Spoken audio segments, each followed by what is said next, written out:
Hello, friends, and welcome. May 29th, 2022, Virtual Strangers, episode 153. I, of course, am your host, Wes. With me, as always, is my good friend, Roots. Roots, things are about to get exciting again, my friend. Can you feel it? Yeah, I can feel it. I feel confusion in the air too. Like I was baffled watching you guys talk on Thursday with Todd, right? About his lack of understanding what the PlayStation VR 2 is. And I wanted to scream, Todd, dude, you don't understand, bro. You're gonna get left behind. This is my biggest fear for people. It's like we forgot a year ago. Like people are like, oh, I'm not gonna worry about it, and you're going to potentially put yourself in a situation where you're going to want this thing and not be able to get it. It's going to be, I predict, worse than before. Not initially. You'll be able to get it at first, and then it's going to be to go to the races, and you're going to want this thing. So Well, here's the thing. We've been going through this period now for about a year to a year and a half since they officially announced it, where there's a little bit of pushback. There's pushback from the standalone crowd, not so much from the PC crowd, although there is a little bit of pushback from them. Um, but that's all about to change, man, because we've said it from day one. Wait until you see the games. People don't understand what big budget AAA VR is going to mean. And when you talk about Todd specifically, I think it's funny because I told him within a week he's going to change his tune. And by the end of the show, he was already pretty much convinced that he wants one. I saw him on Twitter this morning commenting on the so-called leak that's going on around right now, and that leak, as underwhelming as it was, that was enough for him, man. He's already saying that he wants it. So, shout out to Todd out there. wow. Virtual Strangers Discord, hardware leads. That's where you can go to stay up to date when all of the consoles drop. If you don't have your PS5 yet, guys, get it now because it's about to become an even hotter item. Yeah, plus you're going to break it up, the amount of money, right? Because I know Dee was talking about her next headset is going to be PSVR 2, right? And it makes sense because she doesn't have to get a computer for it. She already owns the PS5. She just has to get the headset, and it's consequently going to be the best headset out there, right? So 4K OLED, HDR OLED at that, Roots. Now, we keep spouting off that 4K number. It's actually 2K, right? It's 2K per eye. But by VR math, that means 4K, ladies and gentlemen. That's the Pimax rule, right? No, man, we've went down the spec sheet countless times here. Everybody knows what this is going to be, but I don't think everyone knows what exactly it's going to mean for the experience. You know, specs are great, but that's just words and numbers on a paper. It's the experience, the meeting of high tech hardware and the best game makers in the world coming together to provide us, the enthusiasts, with memorable experiences. And we had a period of this in the beginning, 2016, 17, 18, before VR was dead, where we had some big budget stuff, some really nice high big budget stuff. Um, but I think people have forgotten. It's been so long ago now. People have forgotten what it's means to have regular big VR releases. And I think that what we're about to experience is going to surpass that period in time by a fair margin. absolutely, it's going to be different this time because you're going to have the developers these games in, right? They're going to be all in. They're going to make hybrid games for.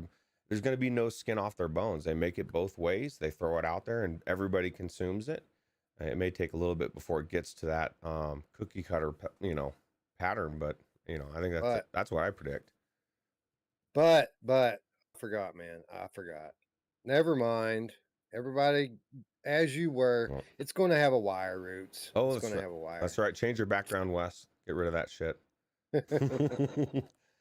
Scion says best until Valve releases their headset, and he's trolling, of course. But you know, Valve, even if they put out a good headset, which I'm sure they will.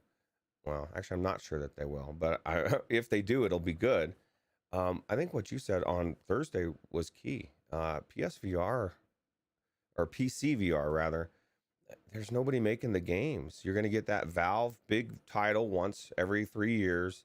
Maybe you'll get a couple other titles, but there's no funding behind it. The big budget funding, like we saw, like you were saying, from Oculus in the beginning, doesn't exist anymore. And so from that standpoint, PlayStation VR is the place to be, right? Well, and here's the good news for PC VR is, you know, it's not that we haven't had any you know, big releases over the last few years, but you know, all of the big releases have been geared toward Quest and what Quest can do. And PCVR has gotten the majority of those games as well. They've gotten those Quest ports.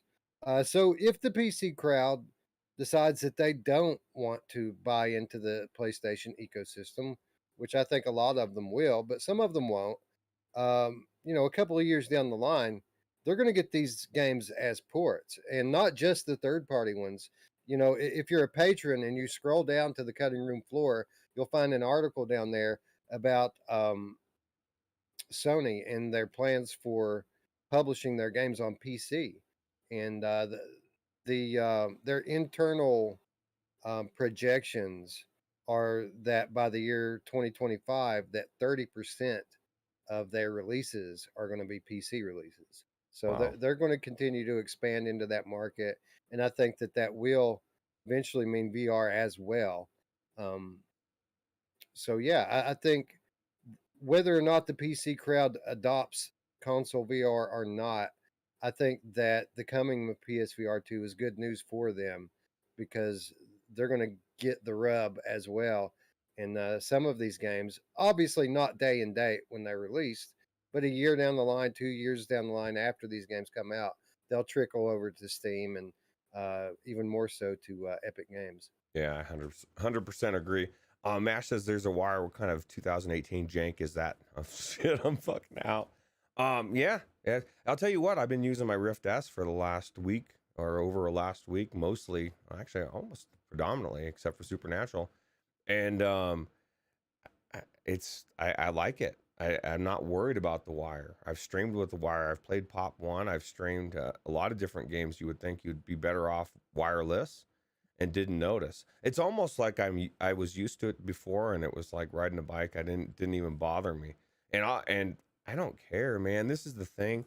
Wes, last night I rode around in Red Dead Redemption 2 for an hour. Okay, I left my camp.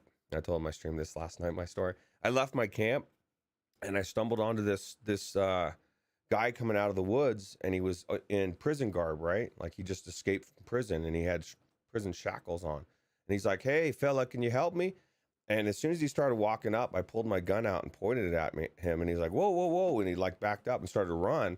Well, I pulled out my lasso and I rode after him, and I hogtied his ass, and I threw him on the back of my my horse, and then I took him to Valentine, to the sheriff's office, and got about $100 for him. Turned him in. What he didn't know is I've already been working with the sheriff as a deputy. I'm a law-abiding citizen, man. But you know, I just wanted to run around and just see what was going on. And that game, it took me in this path for 30 minutes. It was so cool. That's what the PCVR crowd is going to miss. Yeah, they'll get they'll get the mods from other games, but they're not going to get the built from the ground up, these exclusives. And that's what I want. I want a world where I can go in and get lost on sidetrack quests with depth that isn't in VR right now for the most part. It's going to be amazing. I'm so excited. Yeah, and you know, the mods are great. But as we learned this past week, sometimes there can be a bit of tedium Oh, God. involved with getting them up and running smoothly. So yeah, it's going to be nice to once again re-enter the new era of console VR and remember what it's like to have a headset that's comfortable when you put it on, comfortable enough to wear it for hours, and then games that just work. You just hit the button and they come on and you play. I remember what that was like before, and super I miss it. excited as we approach the precipice of the second coming of PlayStation VR. Yeah. Well, and speaking of it just worked. Deep Galactic Rock Galactic it is now crashing my Steam VR for some reason. And That's it worked. weird. Yeah, it worked for a little bit, and then all of a sudden it just started crashing. Critical error for Steam VR, and then so that's what got me into Elden Ring for an hour because I thought, well, let me go see if Elden Ring ran perfectly fine. So it's clearly that thing. So I don't know. I'm going to reinstall it again, but it was so amazing. It looked good for the 15 minutes I was in there without it crashing. Yeah, a lot of potential for that one. I didn't play it too much because you can tell from the get-go that Deep Rock Galactic is a game that is intended to be played with a full party of 4. Each player with their own role. As you progress and you unlock the different character classes, you're going to need different types of characters, almost like a Demio, right? I like the Scout. Yeah. Scout's cool. So yeah, a lot of potential for that one, but I mean, I hope that we're able to get through the issue soon because we're real close to cutting the cord on that one, right? And just cutting our losses and moving on to the next one. We don't have time for all this tweaking, man. Well, yeah. You know who does have time for tweaking? I'll tell you what. This is what the reality too. I agree 100% because Mash was saying last night, and I was thinking of you when he said this. He said, I haven't even tried the Red Dead 2 mod. I said, dude, that's like the best one because the game is one of the best games. Open world, and it's phenomenal. And Luke Ross, you can say what you want. I'm taking back almost everything I said just from the last, couple weeks of playing, or at least week since I've had my processor. Everything's amazing. Now, granted that the 3D on all his mods are weird. I just turn it off. I go mono. But everything else is phenomenal, and Red Dead is one of the best games I've ever played, and it's in VR. It's phenomenal. Yeah, and I think that honestly, I think that the problems that we're having with the 3D in the Luke Ross mods can be solved by in the settings. We just need the know-how and the time to figure it out. But again, I don't have time to figure it out, man. I need it to work. Although that said, there's so many amazing games in the Luke Ross catalog. I am going to give that another shot now that I have my Rift S here. And ooh, you got your Rift S? Oh yeah, I've had it for a week or longer. Nice. I think I've had it about a week. Yeah. Yeah, man. It's not going to be my daily driver. There's definitely some trade-offs involved with it, but I'll tell you what, man. There's something to be said for comfort. There's something to be said for it working when you plug it in. And I'm not going to pick it apart. Everyone knows that it's a last-gen headset and what that means. There's definitely going to be use cases for it, and I feel like I got a deal on it at $150. So I'm glad I have one. Yeah.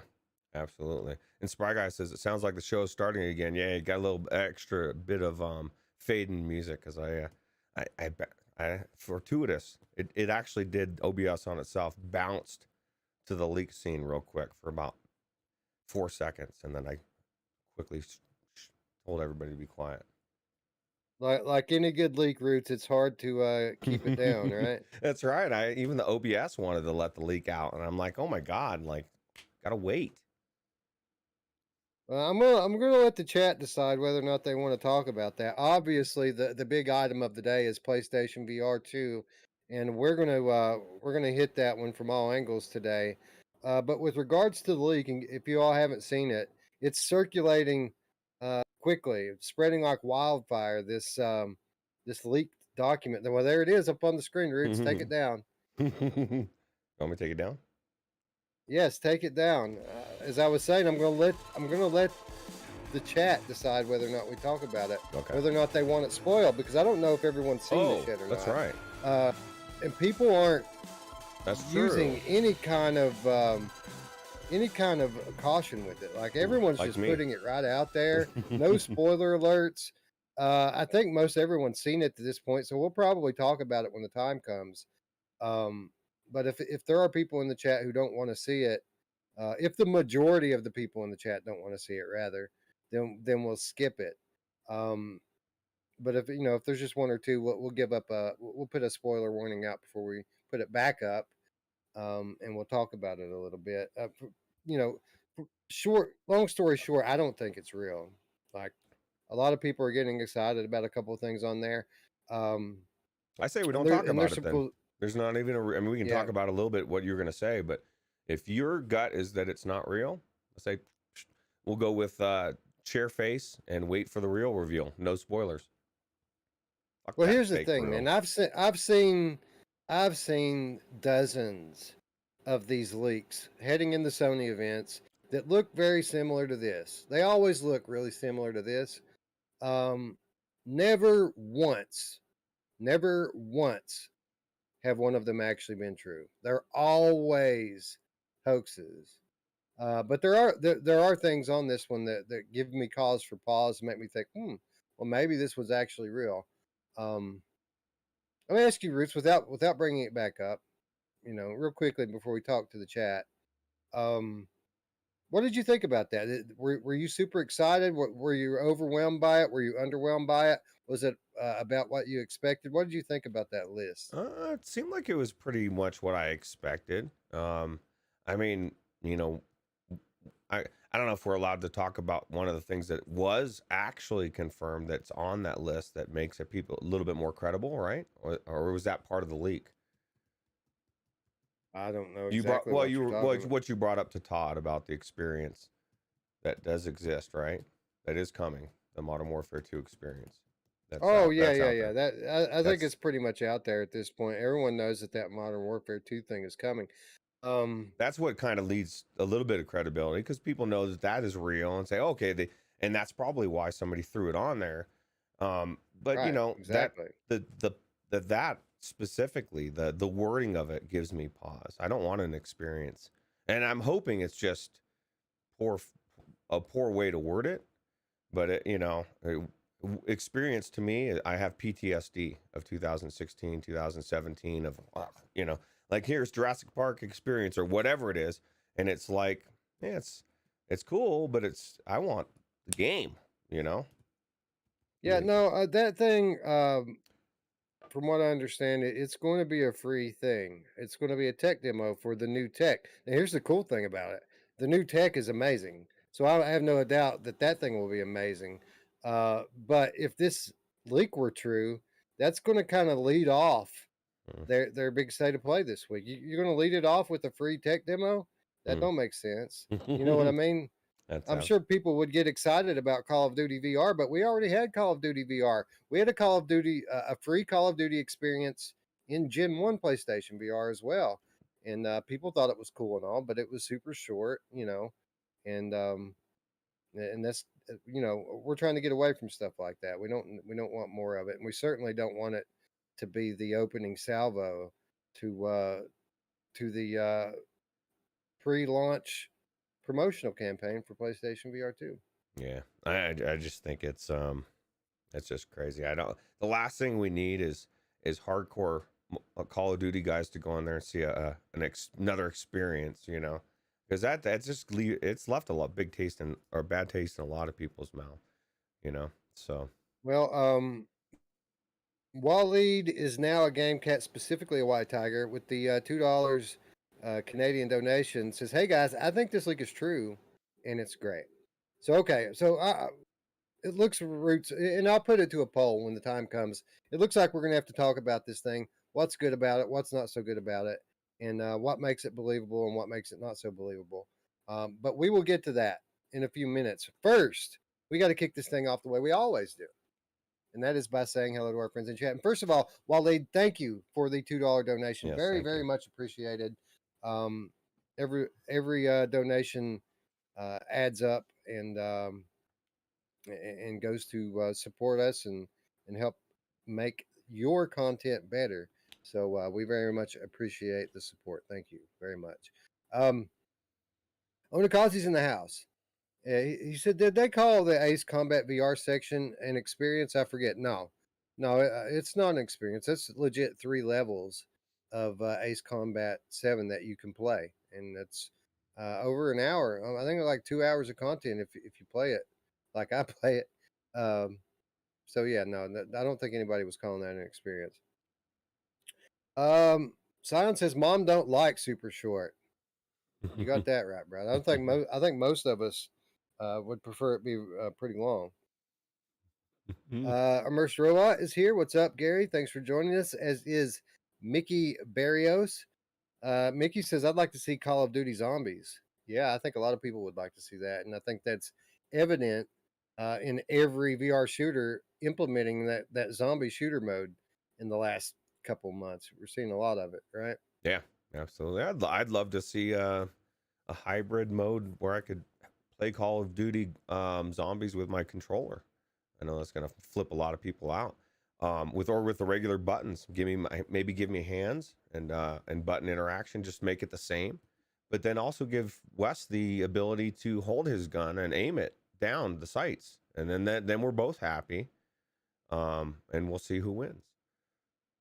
I think I have no problem. I have no problem with third-person VR or gamepad controls. But yeah, man, if I'm playing a shooter, give me my gun. I want to aim down the sights, bro. Well, see, and this is the beauty of it, and I would probably end up playing that way as well. But and like I've said before, the people that are really good at the old way are not going to want to suck all of a sudden.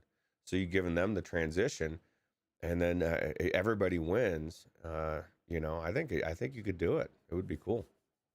I think that's a good point because primarily at the end of the day, what Sony is trying to do with PSVR 2 is sell traditional gamers on VR. They're not trying to sell us on it. We're convinced already. They're trying to sell traditional gamers, people who say, I don't want VR.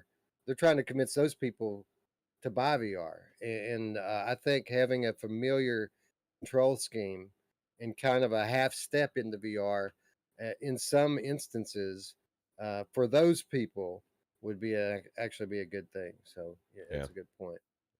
Yep. Luke Martin is here.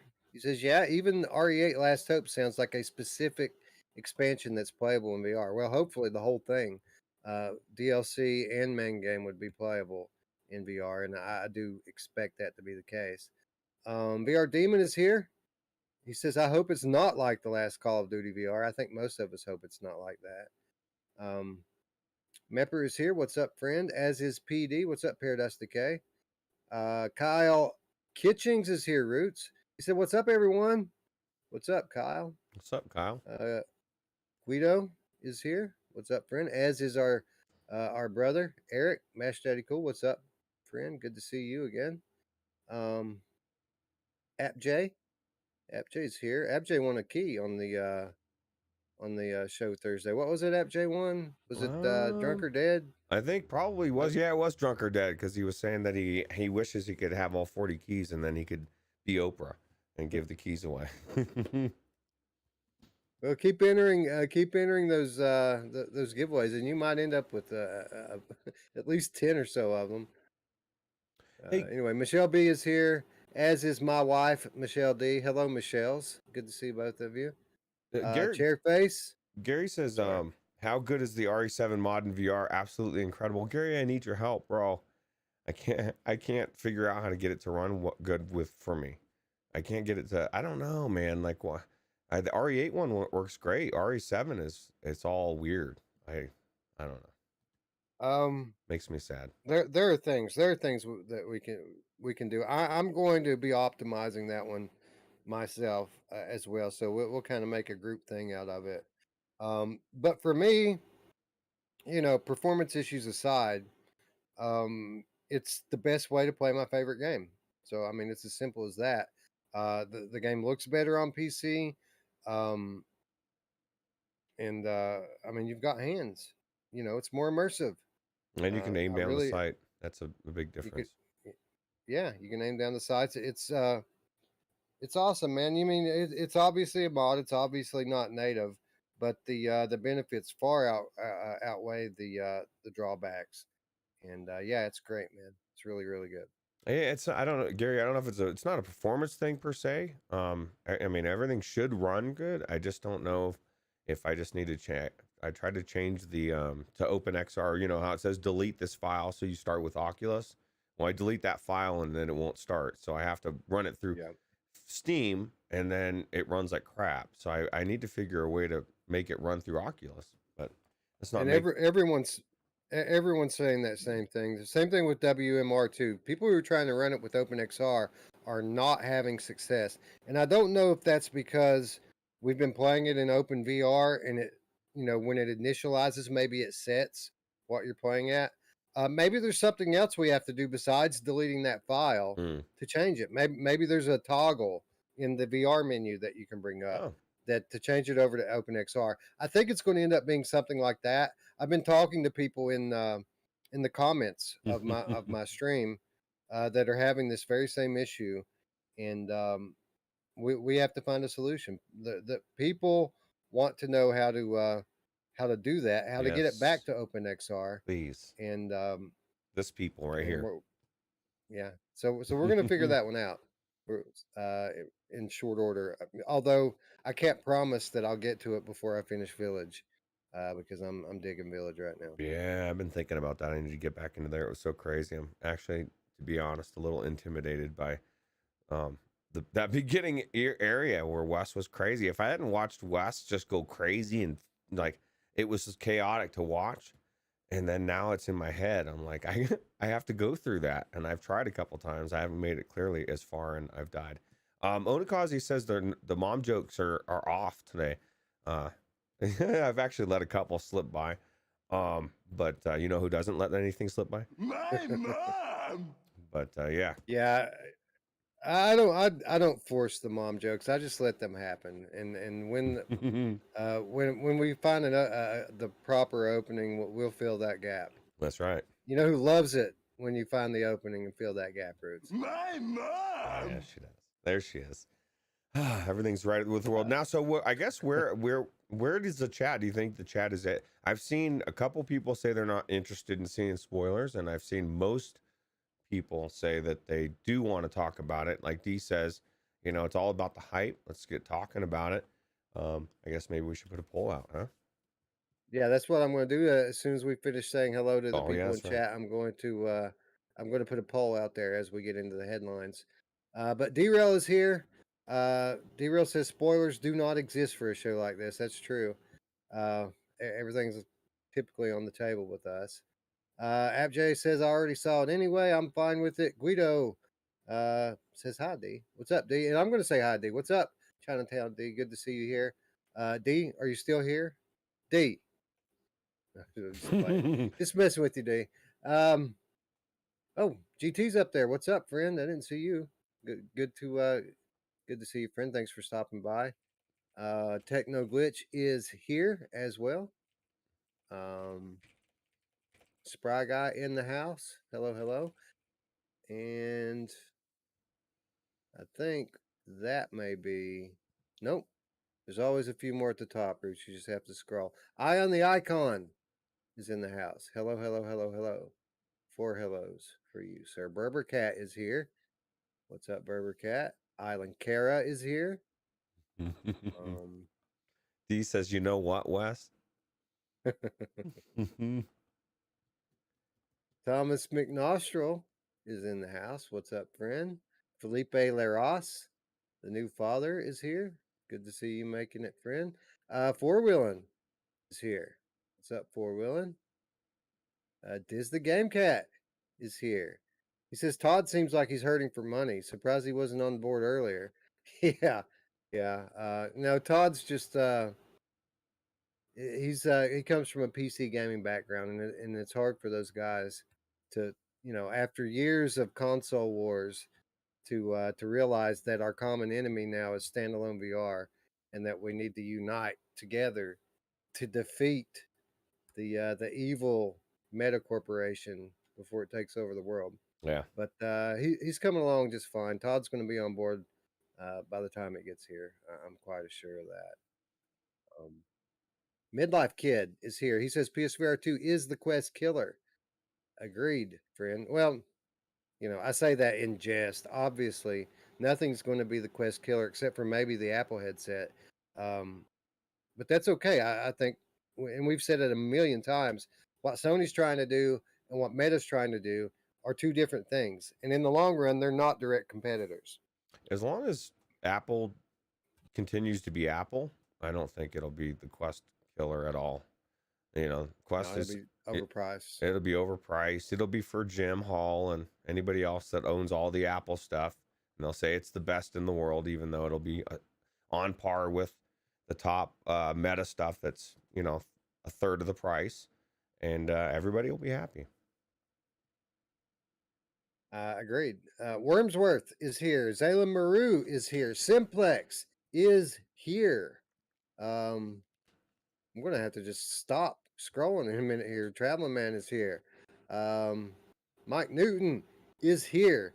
All right, and that, my friends, is the top of the list. Thank you guys for turning out. I thought, Roots, that we might have a little turnout today, and it turns out correct. People were excited to talk about PlayStation VR 2. People like Fat Boy Vernon says, I can't wait to see Lady Dimitrescu's height in VR. Must really be intimidating. Hey, dude, I knew that was going to be a big lady. I had no idea that lady was going to be that big, man. It is friggin' amazing how big she is. Like, you come up barely past her waist. Like, Really? she's huge, dude. She's huge. That's crazy. Makes me feel like I'm 10 years old standing next to that gigantic mass of woman. But you know what? We can get used to it. Jim says, hey, different markets. Apple doesn't care about gamers. I'm just giving you a little rib, Jim. Apple, there's nobody that says like staunch for their product as Apple users, man. Like, you guys are like in your own club, and that's all you'll ever buy for life. And I won't, but I appreciate it about you. Yeah, and the good thing is that at the end of the day, tongue in cheek, we jab Quest, but I truly believe that the VR market would be dead today if it weren't for Quest. I think that step back that we took in the quality of our games was a necessary step back for the market as a whole, and I think that the next gen gaming platforms are going to be twice as good because of the investment that's being put in because of the success of the Oculus Meta Quest. So Definitely got VR on everybody's radar, right? Even people that don't use it know what it is. Absolutely.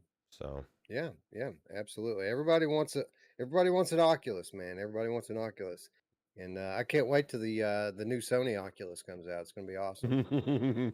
It's funny because the original Oculus isn't even, or I guess not the OG Oculus, but the Oculus that exists now isn't even Oculus. It's Meta. So when they're asking for the wrong headset all the time now.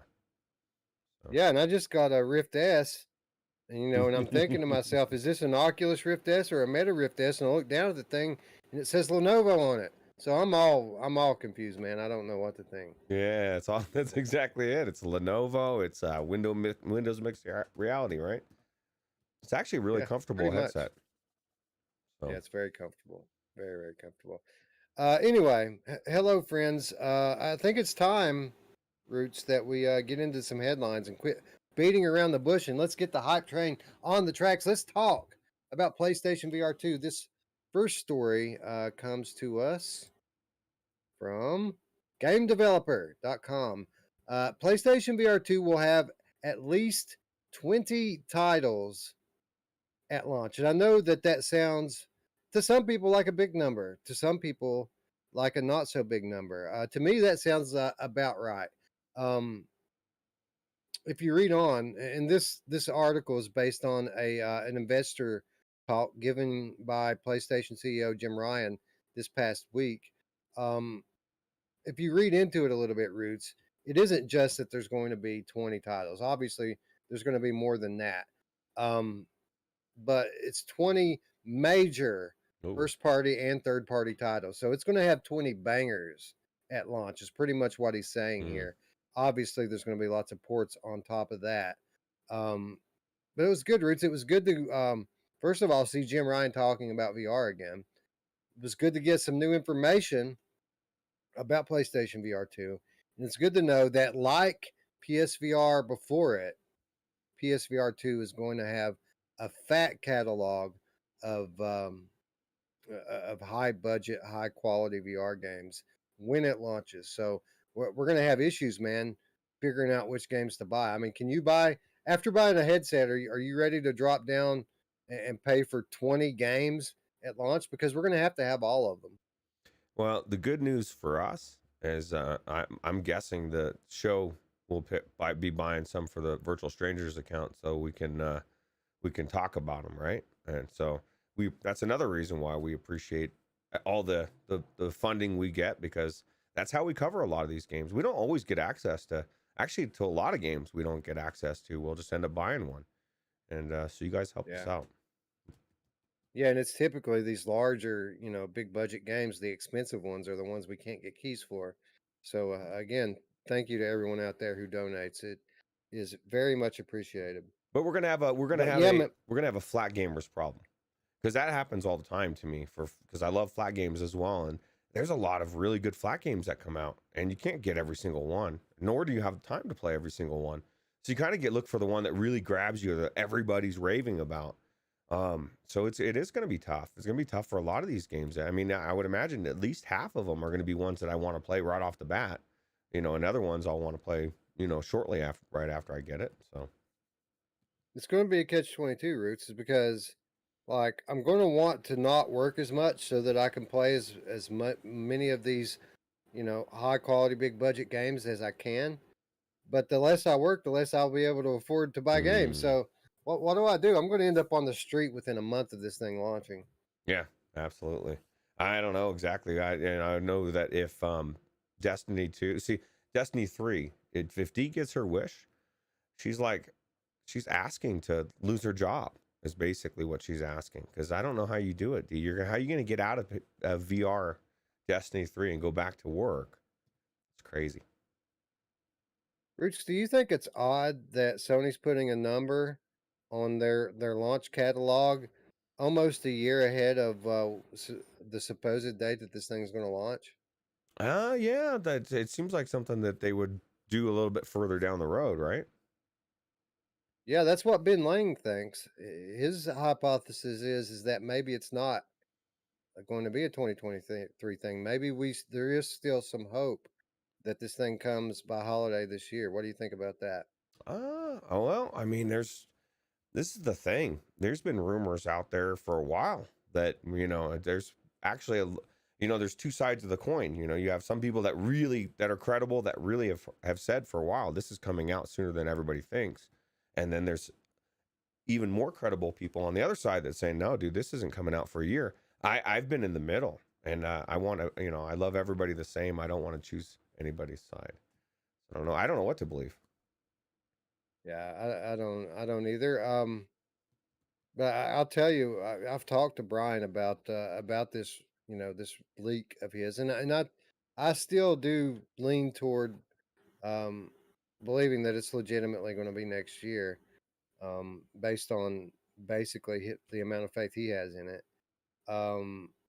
But if he's wrong, no one's going to be happier than him.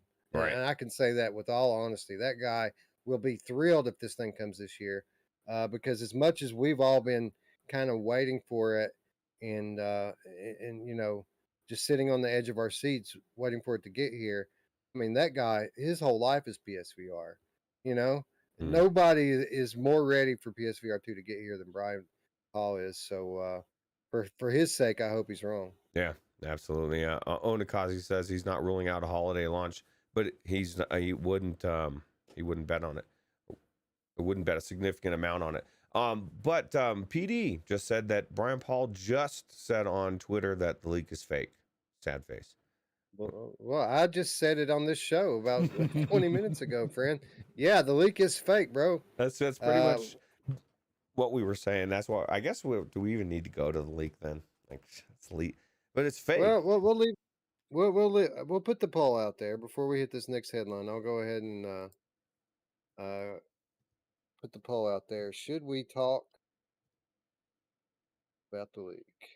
Well, and if we do, I mean, even if it's fake, then that's what we can talk about, how it's fake.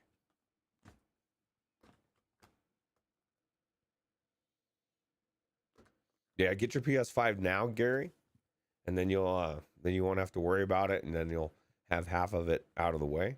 I've been playing this thing for over a year, and it's amazing, just for the flat games, right? And of course, a better version of your PlayStation VR. Astrobot looks amazing. Yeah, I mean I mean the flat games. I can't say that I've been sitting and playing a bunch of flat games on it, but Returnal was amazing. I can tell you that for sure. Speaking of Returnal, even though it's not Returnal, I'm going to talk about what you reminded me. Elden Ring.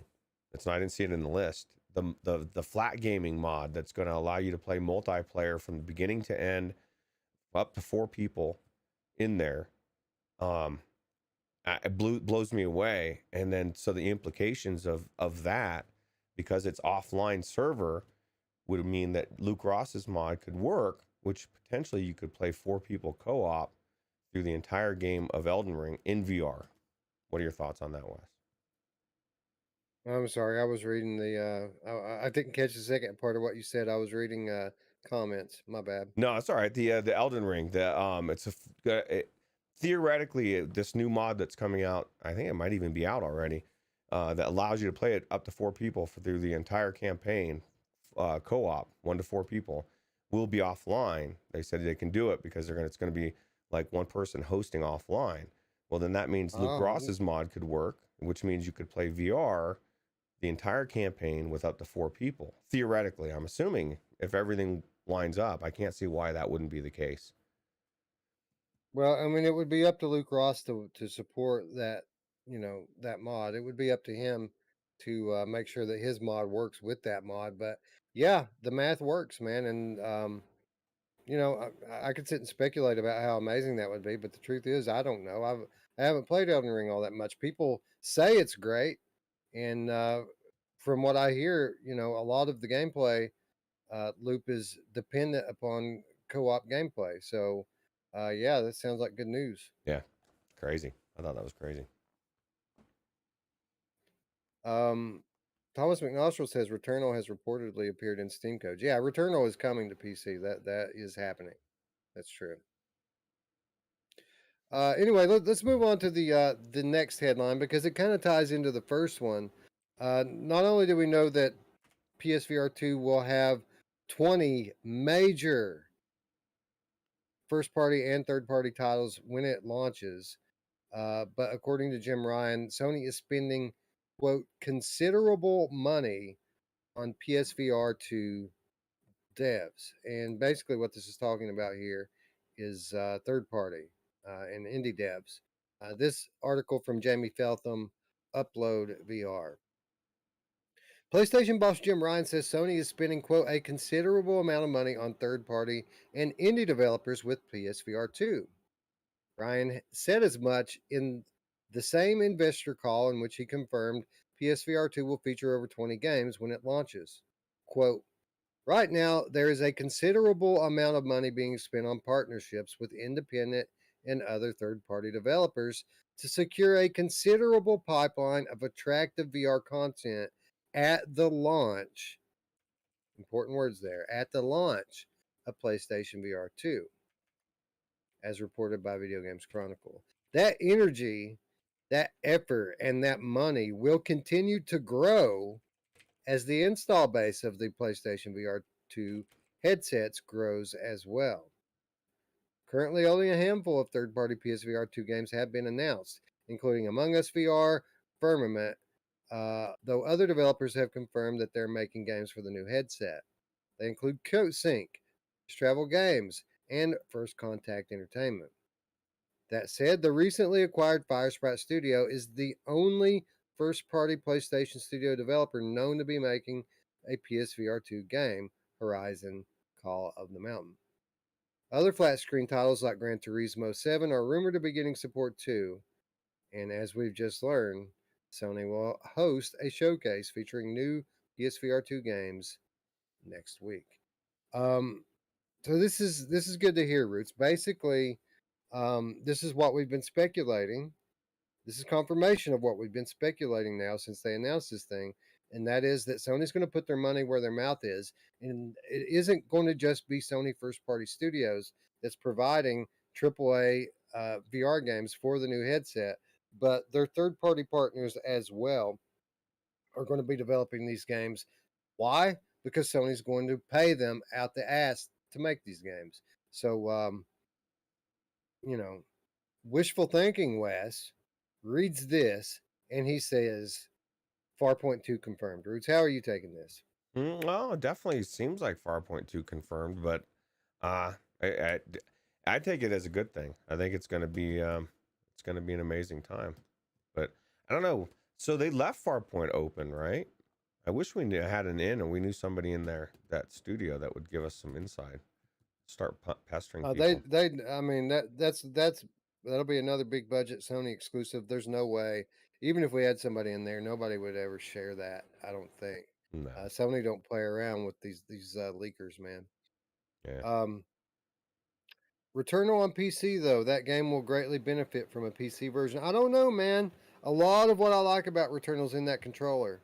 Can Steam use the adaptive triggers and HD haptics in the DualSense controller? I don't know.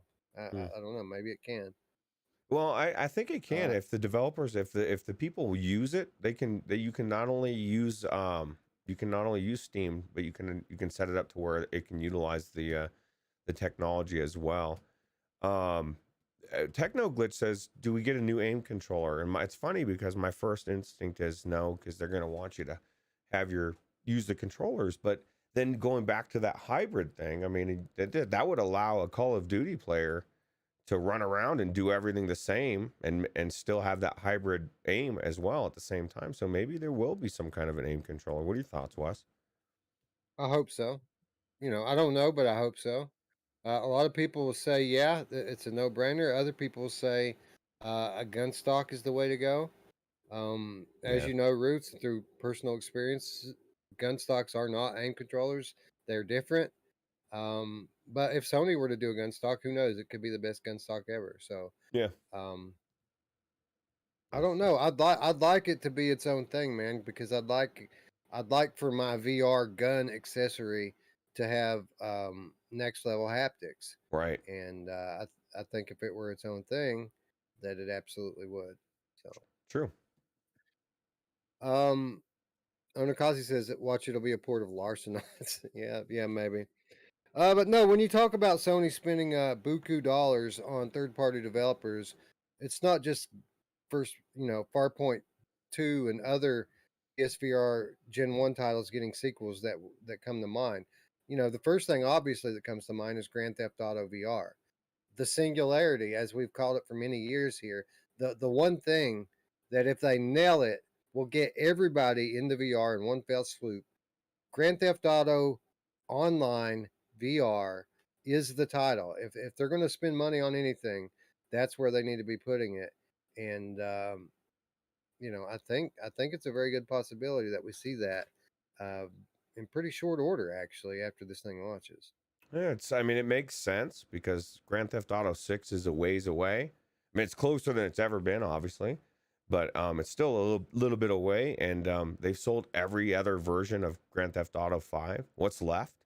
A VR version. And I think it's coming. I would bet that's one of the titles I would bet money on. I'm that sure on it. Not saying that it's going to happen for sure, but in my mind, there's good odds because it is a singularity game, right? So Yeah.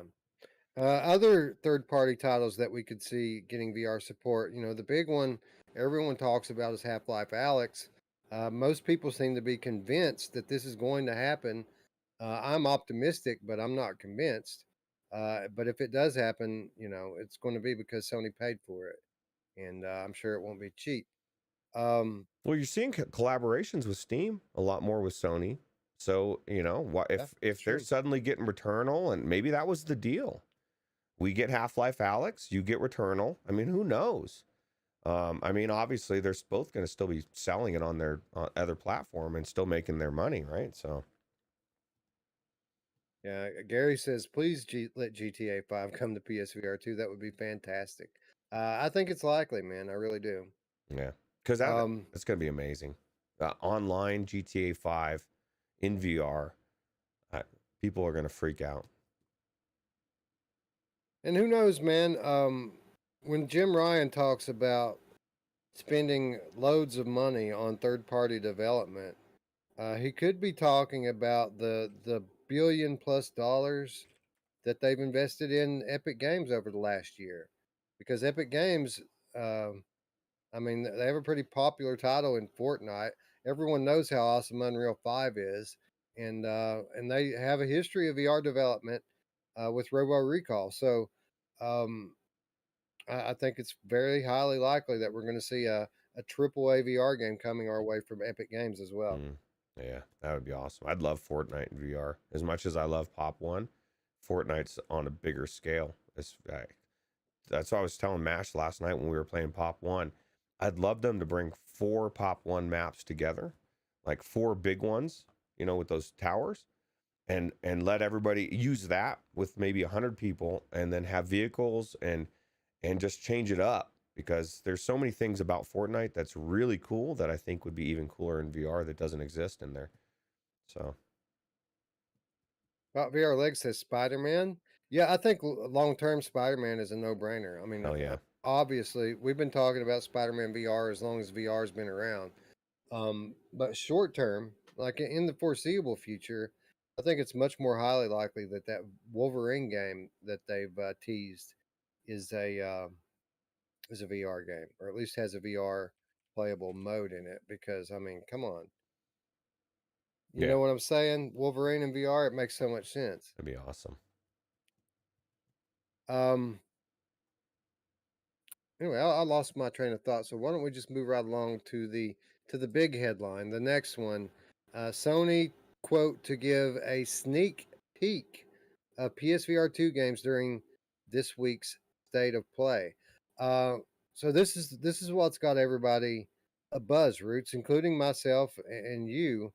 The wait is over. We've been waiting for so long for them to really kick off the promotion for their next platform. Um, and the wait's almost over, man. It starts this Thursday. That's why this is so significant. And a lot of people are trying to downplay this because of that term sneak peek. Um,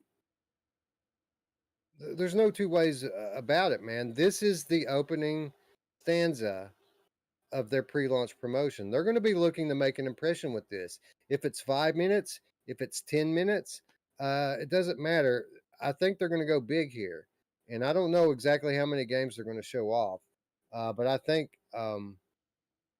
again, I said it yesterday. The object of this promotional campaign that they're about to start is going to be to win over traditional gamers, not to placate people who already love VR, not to win back the 5 million PSVR 1 gamers. It's not about that, man. The object is to win over the 100 million that don't, or at least up until this point, have not wanted to buy a VR headset. And if that is their stated goal, which we know it is, uh, they're going to have to make it so that they can't say no. You know what I mean? They're going to have to drag these people kicking and screaming into VR. And what that's going to mean is banger after banger after banger. They have to make it undeniable. And now, obviously, this is just the first part of the promotion. They're not going to show all their cards on this state of play next week. But I think what they do show is going to be very impressive, very exciting. We're going to be talking about it for a very long time. Well, you heard it here. Half-Life Alex is definitely coming to VR. Well, that's what I heard. Because they want to bring those people in, right? And like, what was the biggest thing when in VR was Half-Life Alex, right? Because Half-Life fans are huge and they exist on that platform as well, and they want to play it. And I guarantee it's coming. Now when it comes, I don't know, but I'd be shocked if somehow, some way, it doesn't come to PlayStation VR 2.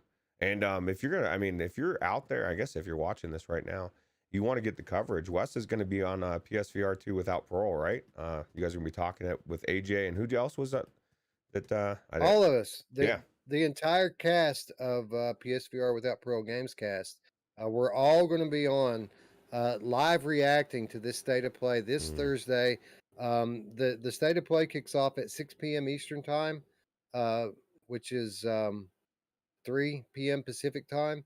But we're going to go on 30 minutes before showtime and speculate a little bit before things starts. So yeah, it'll be Brian, it'll be myself, AJ, and Miles Dyer all there together, reacting to this thing in live in real time. Crazy. So you guys, I'll try to remember to put it out there on Discord. But the easy way to make sure that you don't miss it is just to go over there right now and subscribe. Those of you who haven't already. Yep. Absolutely. Anyway, I'm gonna read the text verbatim from this blog post, this PlayStation blog post, and let's talk a little bit about what we should expect from this. It says that during the event, Sony says that viewers can expect, quote, some exciting reveals from our third-party partners, plus a sneak peek at several games in development for PlayStation VR 2. So third-party reveals and announcements, Roots, that's not necessarily VR stuff. That's going to be flat stuff. That's how they're going to start the show. Because let's be honest, if they were to have a state of play and not give the flat gamers anything, those guys would cry about it all summer long, right? Yeah, absolutely. They're already crying about it. It hasn't even happened yet. But then they say a sneak peek, and a lot of people are reading into that sneak peek as meaning that this isn't going to be very much information or very much footage.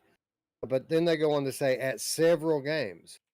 Roots, last time I checked, several games means several games, right? Yeah, it's not a couple, it's not a few. Several sounds to me is like 5 or more at least, you know? So we should probably get about 5, Yeah. I would guess about five games, somewhere around there. Right, and just because they said third party reveals at the top of the statement doesn't mean that they won't show off any first party PSVR 2 titles. They said third party and PSVR 2. So, I fully expect that we're probably going to see more of Horizon, right? Horizon Call of the Mountain. That seems to be their flagship going into the launch period. So I think we'll see some gameplay from that for sure, and probably another first party title at least one more. And then obviously a lot of awesome third party stuff. We'll get to see where Jim Ryan is putting all of these millions of dollars that they're investing in game development. Yeah, I was reading. Actually, I'm going to actually answer this live. I was a little bit distracted. Gary said, "What are chili dogs?" And if I didn't know it was Gary asking, I think somebody was trolling. But it's just basically a hot dog with chili smothered over it, like chili con carne. Really good. I love chili dogs. Totally off the subject, but yeah, I agree 100%. I think it's going to be a crazy time, and I think we're going to see a lot of good titles, and hopefully they're ones that we all want to do. The thing about Horizon is I love the way that they're releasing this, because it's all, they know that everybody's expecting a Horizon experience, right? But to me, it's like each time they show a little bit more, it becomes more and more evident that this is a full-fledged game. And when some people are still even thinking it's still an experience, which is weird to me, but I think it's going to be amazing. It'll be funny if Sony shows off like 5 to 10 games during this thing, and then immediately the naysayers start to speculate that it's like 10 wave shooters and rail shooters, right? No more, no mas. What if it's like something? I mean, Wes, what if they come out and they've got your baby in there, and I not by baby as Farpoint 2, because that would be one of your babies, but I'm talking full-fledged. What is that horror game that you and Eric talked about wanting to come to VR? Are we talking about Silent Hill? Yeah, like a Silent Hill VR, or you know what I mean? Like just a huge, because that would be a huge announcement, right? Yeah. That pretty much everything at the top of my wish list are new horror IPs or new horror games from legendary game developers. So yeah, Silent Hill certainly at the top of my wish list, and I think it's possible. I think it's very possible. I'm not going to call it likely, but I think it's possible that we do see Mr. Kojima this coming Thursday. That'd be cool, man. Yeah, absolutely. So let me ask you, Roots. They're clocking this thing in at just around 30 minutes, which is long. It's long for a state of play. State of plays typically go 15 to 20 minutes, not very much longer than 20 minutes. So we know that this thing's going to be jam packed full of information, game reveals, announcements. Uh, what's the over under here? How much of this do you expect to be VR related, and how much do you think will be traditional gaming? I don't know, man. I kind of have this gut feeling it's going to be flipped more. Usually it's you get a little bit of VR, right? And you get a lot of flat. Maybe 25% flat, 75% VR. Maybe that's me being optimistic. But I think that this is something they want to showcase. I don't know. Yeah, I was a little bit conservative at first, but the more I think of it, the more I'm coming around to your line of thinking here. I do think that they're going to really promote PSVR 2 hard, and again, this is the opening stance for that. So I think that it's likely to be at least 50-50, right? Like Yeah. I think that maybe half of this thing could be PSVR 2 game reveals and trailers and otherwise footage.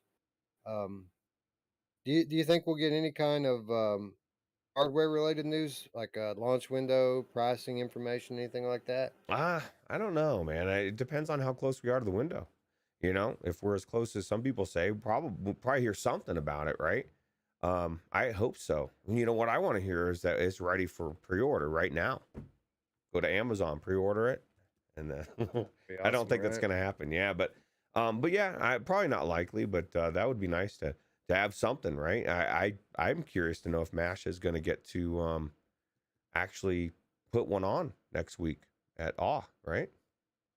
Well, it's interesting timing, isn't it? That they're kicking off the promotion uh, for it concurrently as the Augmented World Expo is going on in Santa Clara, California.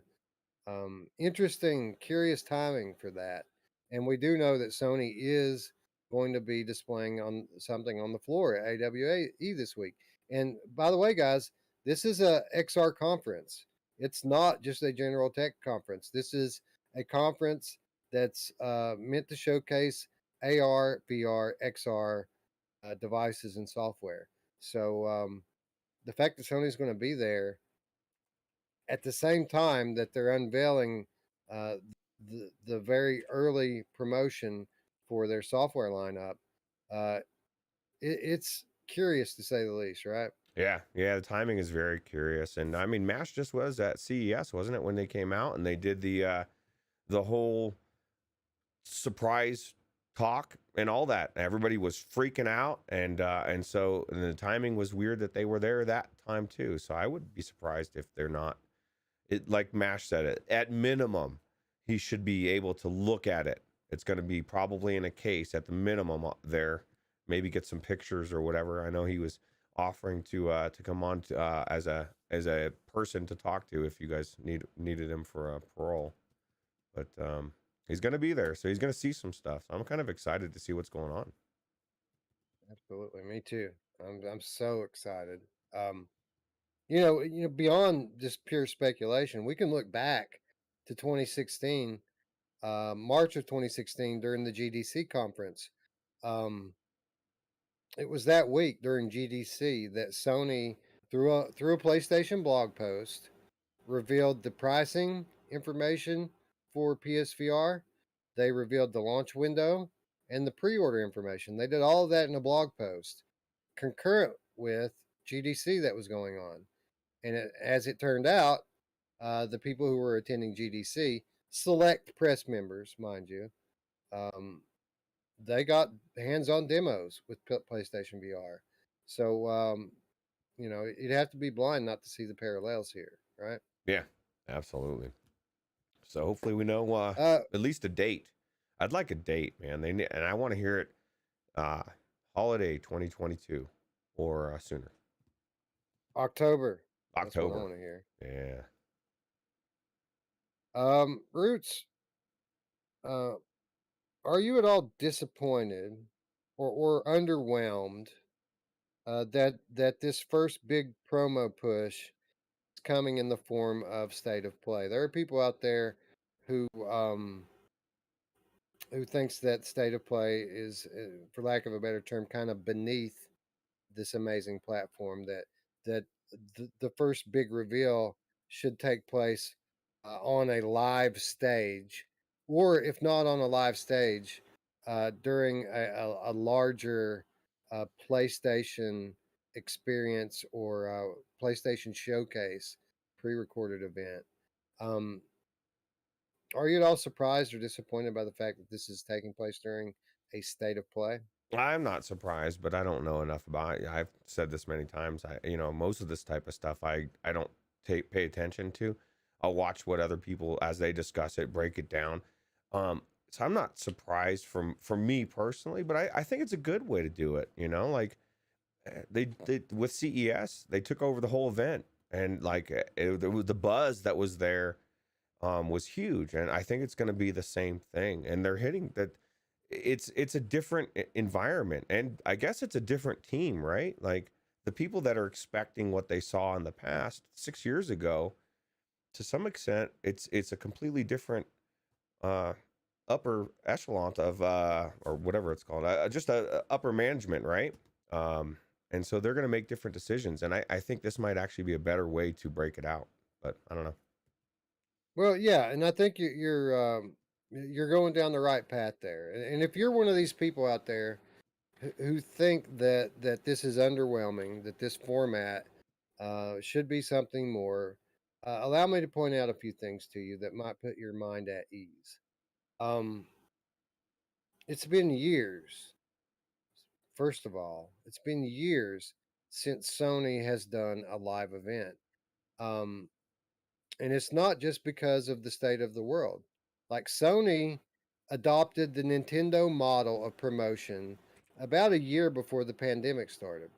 So they decided they pulled out of E3. See, before there was two big events that you could pretty much count on every year that Sony was going to put on a big spectacle show with lots of reveals on stage for a live crowd. There was E3, and then there was later in the year there was PlayStation Experience. Um, but that year that they pulled out of E3, which I think it was 2018 or 2019, they pulled out of E3, and they didn't have a PlayStation Experience that year either.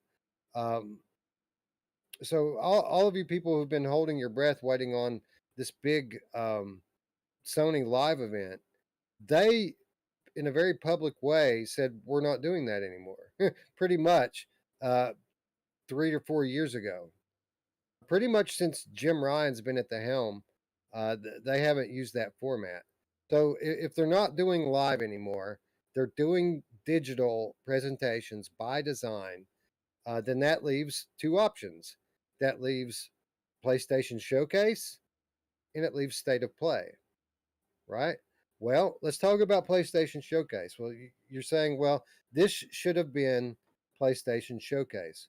Well, the thing about PlayStation Showcase is there's only been one of those per year since they started doing them. The PlayStation Showcase is their big annual showcase of what's coming for PS5. The first time they did it was the big reveal for PlayStation 5, where they showed off the hardware. I know you guys will remember the imagery of the sea of you know PlayStation symbols kind of floating around in a fluidic manner, um, as we were all on the edge of our seats as they gave us our first real look at PlayStation 5. That was the first PlayStation experience. And if I remember correctly, there's only been one more since then, and that was last September. And that was where they they revealed, what did they reveal? They revealed a bunch of games. We saw more God of War, I think. Ragnarok. The Max Payne sequel they revealed. Uh, Star Wars Knights of the Old Republic remake. Remember that event? Yeah. Um, yeah, that. And I might be getting some of these reveals mixed up with Game Awards.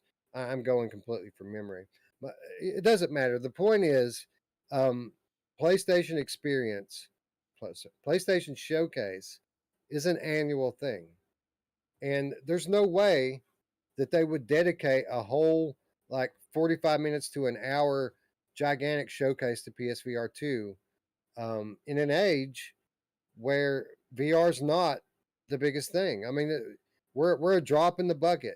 If they were to do that, I think that the traditional gamers would burn the world down for real. They would go nuts. Um, so here's what I think. I think state of the state of play was the only way that they could go with this. It's the only way that they could go with it, and I think it's cool that it's not your typical state of play. This is going to be a longer thing. They are sprinkling some traditional gaming in there to appease the flat gamers out there, so that they don't get too upset. I'm sure that whatever it is that they're giving the traditional gamers, it's going to be exciting, something that they're going to be happy about. And I expect, again, this is going to be their big first impression, and we're going to start to see regular reveals throughout the summer now. This is going to be the kickoff all through the summer. We're every few weeks, maybe once a month, we're going to learn about a new game, maybe get some new footage about a game they've already revealed. Up until September, the September timeframe, when PlayStation Showcase does come back, and at that point, it won't be all PSVR 2, but that will be our next big event where we see multiple PSVR 2 games and probably learn, the release date, the price, and all of that. So if you're feeling slighted at all by this being a state of play, don't, because really it was the only choice they had. Yeah, I think it's a good one. I think it's different, kind of shakes it up, and it's going to make it exciting. We're going to know a lot more. Wolvie has to be happy. He's been the biggest person screaming at the top of his lungs for a year. We need to know what games are out there. He was convinced none of them are. A lot of people's fears are going to be set at ease a little bit, and then people will start to speculate again, and then they'll get all wound up and freaked out, and we'll have to talk them down, Wes, and then we'll be okay. Gary in the chat says, when Jim Ryan took over, I was skeptical of VR's future on PlayStation. Glad I was wrong. Well, you weren't alone, Gary. I'm not going to say that I was ever really skeptical that we would get here, because I wasn't. But a lot of people were. Upload VR, notably, was very skeptical. Anthony, VR 365, was very outspoken and still is if you ask him about it. Very skeptical about. I mean, he was skeptical then that PSVR 2 would ever come. Now he's just skeptical about how successful it will be. But that's Anthony, and that's why we love him. I talked to him or chatted with him recently, by the way, Roots. It was pretty cool catching up. Did you? Nice. I saw somebody said he had a tweet out there I didn't see. Actually, Waleed is now a Gamecast, specifically a White Tiger, says, I'm actually pleasantly surprised by Sony's decision to have PSVR 2 reveal as part of a state of play. They have traditional mainstream media's attention. And thank you for the Canadian $5. We appreciate it. But yeah, that's exactly it. Is anything outside the norm, right, is going to get people's attention. And that's what Mash was saying about CES. It's like everybody was freaking out because it wasn't expected. And so there's actual marketing involved here. And this is what I've been screaming about VR that's why it sucked for a couple of years, 3 years, or was mediocre, is nobody was actually marketing anything. You know what I mean? Like now there's actual push, and they're doing it, I believe, in a really smart way for exactly what you just said, Wally. So yeah, and let's hypothesize here for a moment that this were a VR only event, that the only thing that they were going to be talking about is PSVR 2. Sure, it would get a lot of mainstream media attention, but how many traditional gamers do you think would tune in for this event if they knew that there was going to be no traditional gaming, that it was only going to be VR. Right. Yeah, that's Not exactly near, it. not nearly as many. Yeah, not nearly as many, right? No, because you're going to get them there with what interests them, and then they're going to see some trailer for something maybe that blows them away. Some with their favorite IP that's coming to VR. Who knows what they're going to show, right? That's the thing. That's what's exciting about it. I kind of feel like they want to wow people, and so I think we're going to see something that wows us even to some extent. But who knows?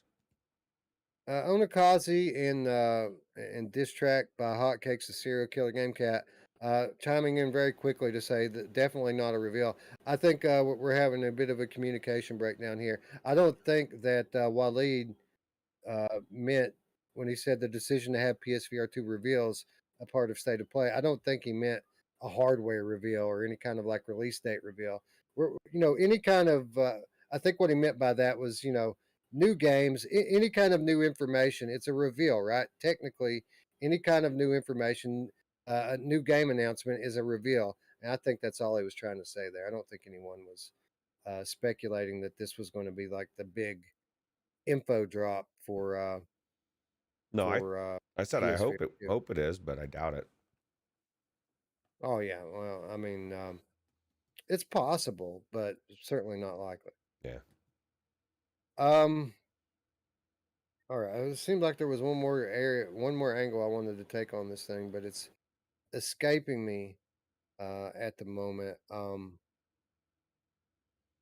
right. Anyway, we'll get back around to it. Looking at the poll that we put out in the chat, 77% of people say that we should talk about this leak, this so-called leak. Again, I'm saying it up front. I don't think that this is real. But if you don't want to take any chances with spoiling this state of play event, on the small possibility that this actually turns out to be a real leak, I'd say come back in about 10 minutes. We'll probably end up talking about it for 5, but conservatively, let's call it 10. If you come back in about 10 minutes, we should be wrapped up with it. But 10 seconds, we're going to put this thing up on the screen and talk a little bit about what's in here, whether or not we would be satisfied with this, excited about it, or let down. Hawk 107 says, any idea when Saints and Sinners 2 is coming? 2022. That's about all we know, friend. The good thing about it is that we're halfway through 2022, so I can narrow it down to a 6-month window for you. Diss track says by Hotcake says COD players just know if they actually had to aim a weapon in a game, they would get wrecked. That's why they hate on VR, and that's why I think the hybrid game is going to exist. I think they have to give that Call of Duty game to these players with the game schematic that they're used to, where they can still own people, or else they're not going to play it. They won't care. They'll go in there, they'll try it in VR and get owned, and then they'll say fuck this, and they'll go back to flat because they can kill people like they have for 20 years and be top dog. I guarantee you. So, and that conversation's been had. It has to have been had by Call of Duty executives.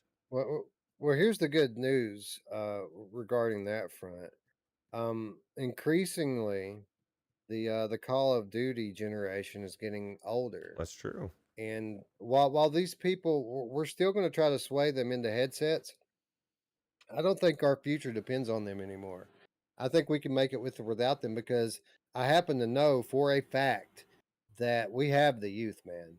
Once you get down to like uh, teenager and lower, like everybody's all about VR. So it's really just the people in between our age and that age, the tweeners, that we're trying to convince here and we're trying to win over, the target demographic, if you will. So long term, our prospects are actually rock solid, but we're trying to accelerate this thing as quickly as possible. So we'd like for these Call of Duty gamers to come along with us, and I think you're right. I think having control options Options. to tailor the game to the way they like it versus the way we like it is an important thing, and I don't think that fact will be lost on Sony. Yeah, agreed. Anyway, let's talk a little bit about this leak, Roots. Let's get it up on the screen here and give it a look. And it's funny that I say that because I don't have it up on my screen, so I probably should do that. Um, so this is apparently this is supposed to be a minute by minute rundown of this week's State of Play event, and as you can see, the first half of the event is broken up. Third party traditional gaming reveals, and then the second half of the event is PSVR 2 reveals. And I think it's curious that all the PSVR 2 stuff says plus PSVR 2, which leads me to believe that what these may be is like hybrid game announcements. So like where it says Call of Duty Modern Warfare 2 plus PSVR 2, I think that maybe they put a release date on Modern Warfare 2, and then at the end of that say, oh, by the way, there's also an experience in development, a Call of Duty Modern Warfare 2 experience for PSVR 2. Same thing with Resident Evil Village. Last Hopes update. We knew that there was DLC coming to Village.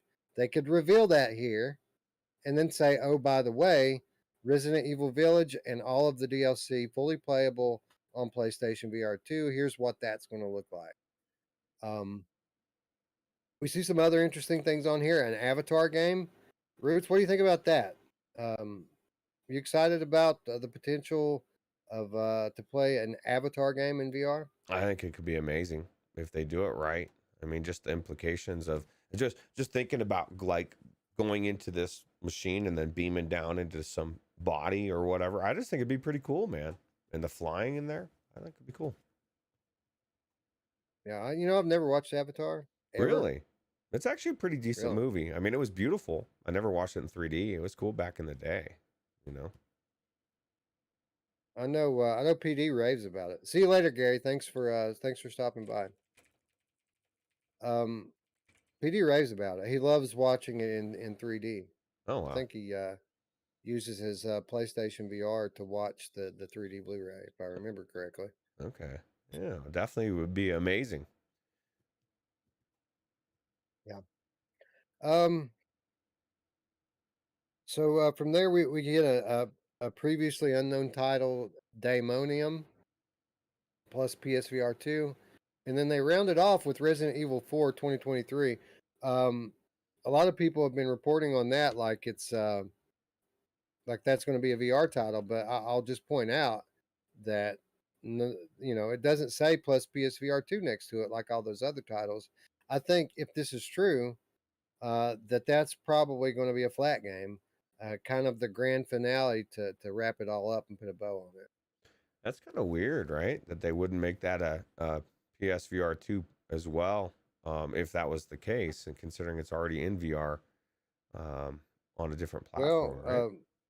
Well, that might be the reason why. Maybe Meta, at least for the time being, Good point. has exclusivity on that. So even if there is a VR version in development, they probably wouldn't be able to talk about it quite yet. This list seems like that's what's crazy about it. If it is a fake, which like you said, I am 99% sure, just because I trust yours and Brian's opinion so much that it is fake. But it seems like they peppered in enough reality of what we do know that it makes it seem legit, right? Well, that's what they do, man. Like I said, I've seen a bunch of these before, and that's what they always do. They always start with a foundation of rumors that are very likely and leaks that we already know are true. So, for example, we've already seen Stray. We know that that's coming. Street Fighter 6, I heard about this last week that we could be seeing Street Fighter 6 in this thing. Forspoken, we've already seen a few times. Call of Duty Modern Warfare 2 VR experience leaked last week. Resident Evil Village, that's probably the most known potential PSVR 2 title out there right now. Like everyone expects that to be a VR game. And then RE4 remake, we've known that that's been in the works at Capcom for well over a year. We've known that. So this is what they do. They typically start with a base of stuff that's very likely to be true, and then they start to pepper in other things. But here's what makes me think that this might be real. It's that first one, Project Destructive, and the next to last one, Daemonium. These are completely fabricated titles if they're not, if this isn't real. This is just something someone made up. Mm. And typically you don't see weirdness like that, like random titles. What you'll see normally is um they'll put something like unannounced Konami game, unannounced Square Enix game. They won't put titles like that on the previous um hoaxes that I've seen. So when I see those two, that makes me think, huh, maybe this is real. Um, but again, I don't think it is because they never are. They literally never are. So for that reason alone, I'm very skeptical here. Um, I Can don't you know. I don't know. Maybe it is real. I don't know. can you imagine the conversation at Sony if it was real and it wasn't supposed to be leaked? Like what? Who the like you said, nobody's gonna leak shit because that. The reason is, I mean, there's ramifications, and so usually a big company like that will find out who leaked it, and then it's going to be bad. That's why you never see a leak, right? So What's up, Kill Artist? Thanks for joining us, buddy. I'm gonna put a poll out there to the chat, and as soon as I put it out there, I'm gonna ask you, Roots. So just bear with me just a okay, moment here, because I'm curious about this, how people are receiving this so-called leak. But give me just a minute here.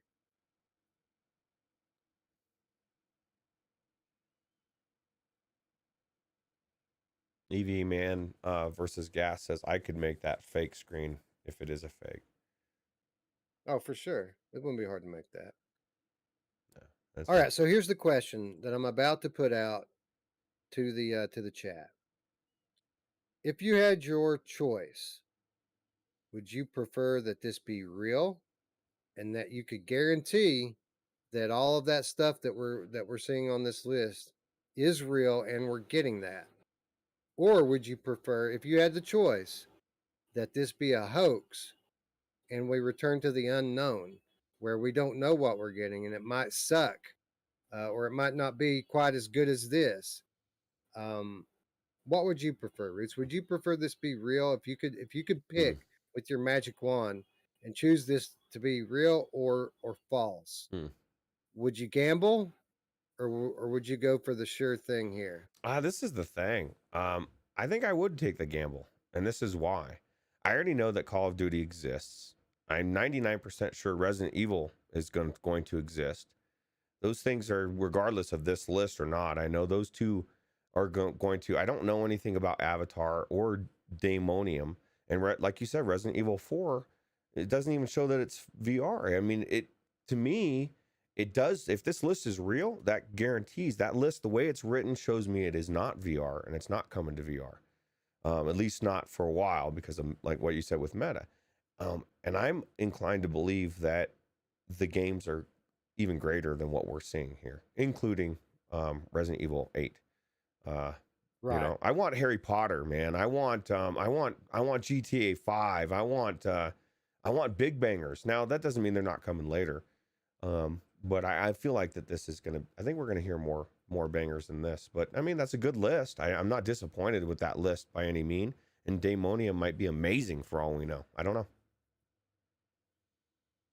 All right, so I obviously messed this poll up. I'm gonna have to redo it because I put the answers. I put the question. I didn't put the answers. Oh, All right, hold on. We'll redo that one. Anyway, but I typically agree with you. Roots. Hold on, let me put this back out there before I start talking again.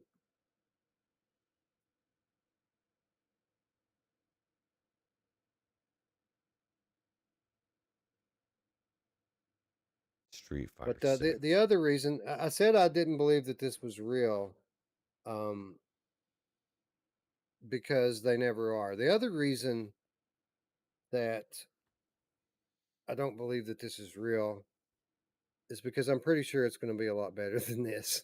Honestly, as Unless cool as this is, uh, I think that this would be a bit underwhelming for me as a PSVR enthusiast. I would be a bit underwhelmed by this. yeah, well, and this is the thing. The only way it wouldn't be underwhelming would be if Avatar and Daemonium were just like blew you away. It would be specific to the trailers, right? Like the gameplay trailers.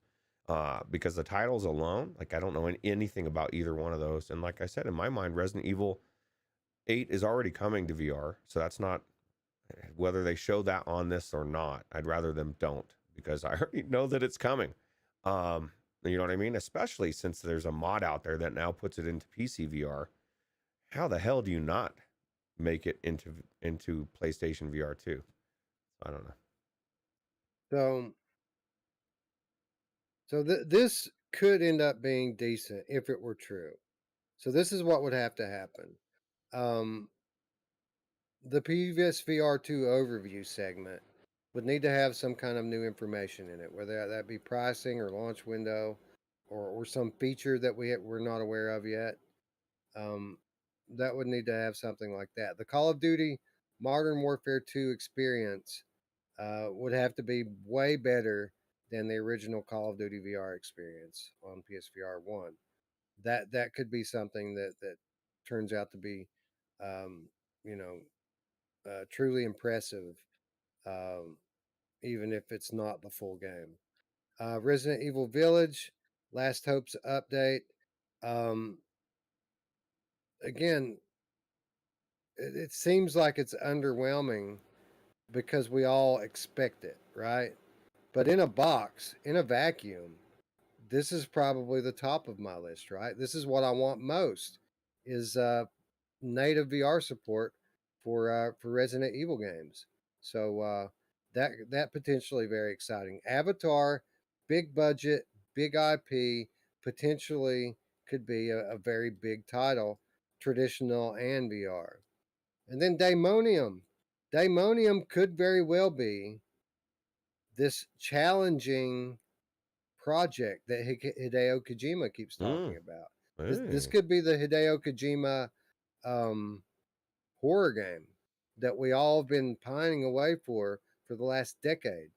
And then Resident Evil 4 could look amazing. Obviously, what we said a moment ago that they probably could not reveal VR support for it now, even if it were to be in development because of the meta exclusivity still not up. But if everything were to happen as I just described it, then this could potentially be fairly impressive, especially for a traditional gamer, somebody outside the bubble. Again, is the target here, right? We're not the target; they are. This could potentially sell some headsets. The thing is, Roots. I expect it to be this and then some. Like I expect, and again, I don't expect them to show all their cards here, but I do expect, you know, Resident Evil Village and Gran Turismo, those are gimmies. Like those are going to be a part of it. There's going to be more Horizon, Call of the Mountain. We're going to see more of that, and then on top of that stuff that we already expect, there needs to be another handful of exciting releases or announcement. That's what I'm expecting. So yeah, I would be a bit underwhelmed by this, and if I could keep it and be guaranteed that we get this stuff, or gamble it and take the chance that it might suck even worse, I think I would gamble as well. Yeah. I don't think it's going to suck. I think it's going to be crazy.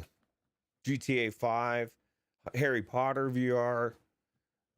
That's what I predict. Well, no, I don't predict that, but that's what I want. Anyway, for what it's worth, 2/3 of the people in chat agree with us. Most people would prefer that this not be real. Um, most people, I would assume, then would be underwhelmed by this. Let me go ahead before we move on, and we need to move on. We've been on this topic way too long. Let me just say one more thing, or two more things, before we move on from PSVR 2 and State of Play. There's two things that I can guarantee you about this PSVR 2 State of Play. First of all, I can guarantee you that it is going to be amazing and impressive. Uh, this is going to be a big deal for VR. It's going to make a big impression on the gaming media coming out of it. People are going to want uh, to try out VR, to try out PSVR 2. I can guarantee you that. The other thing that I can pretty much guarantee you right now, too, is that most of us are going to be disappointed by it.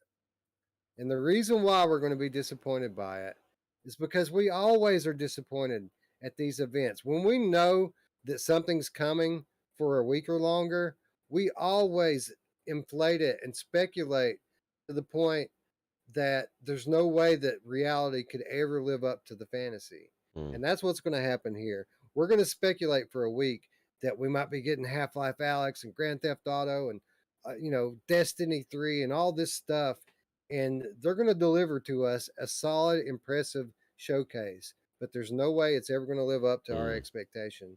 So a lot of us, while we're going to come out of it super excited, well, there's going to be that little bit of disappointment as well.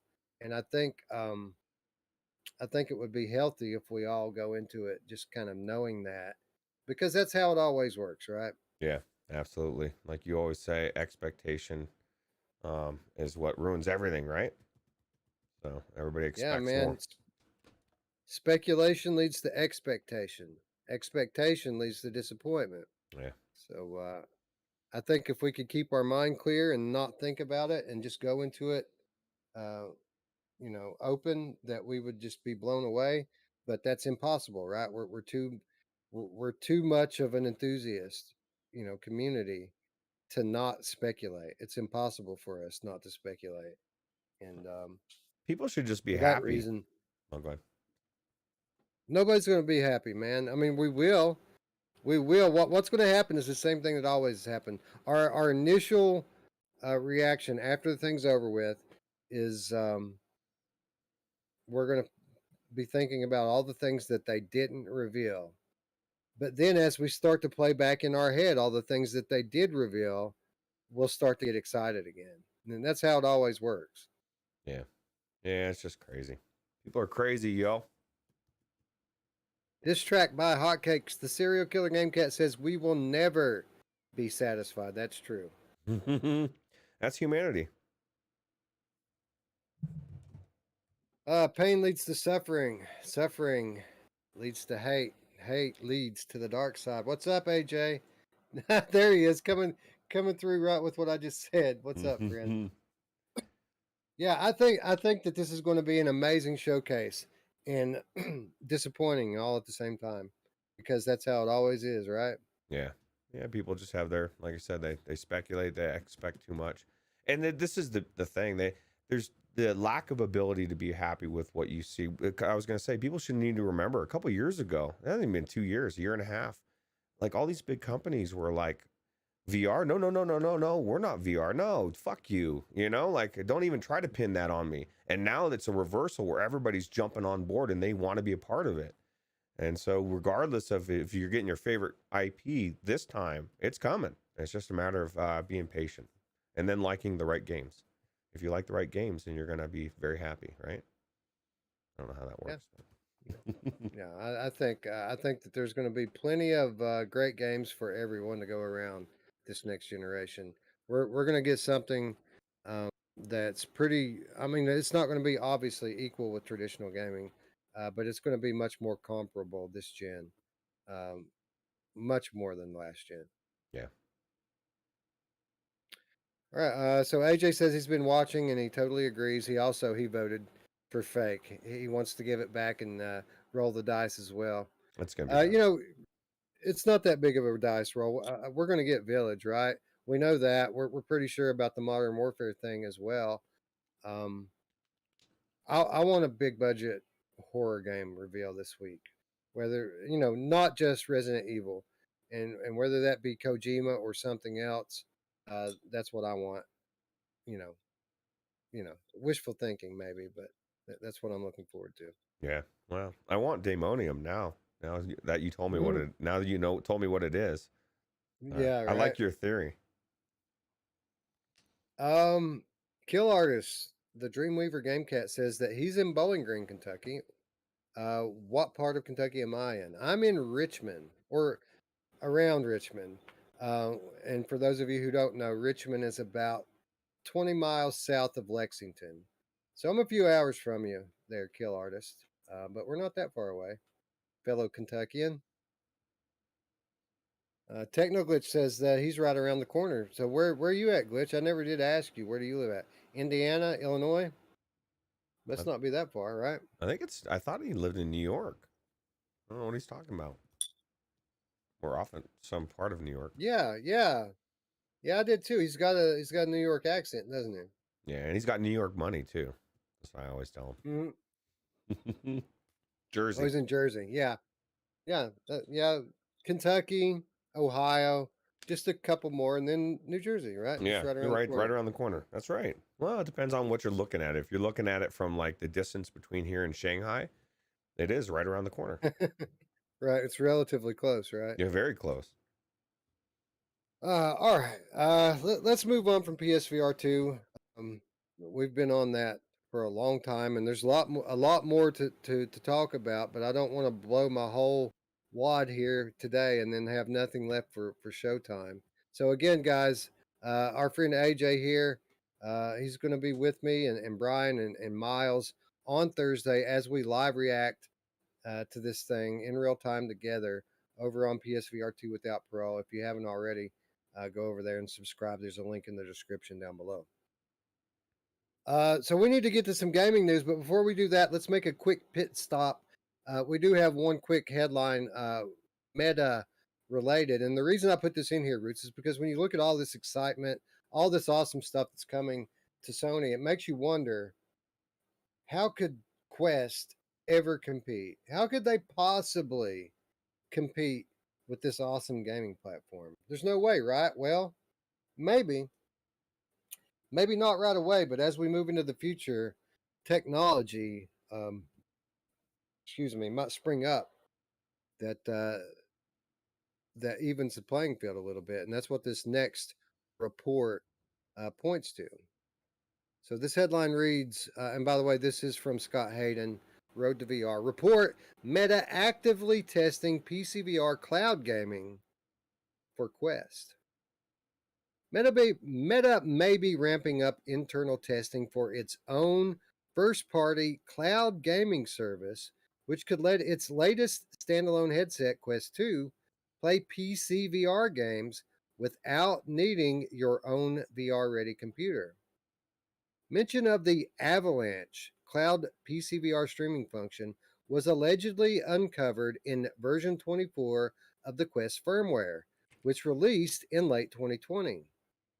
It wasn't until this April that data miner and Reddit user Samulia dug into the firmware to find the following string, as reported by tech analyst and YouTuber Brad Lynch.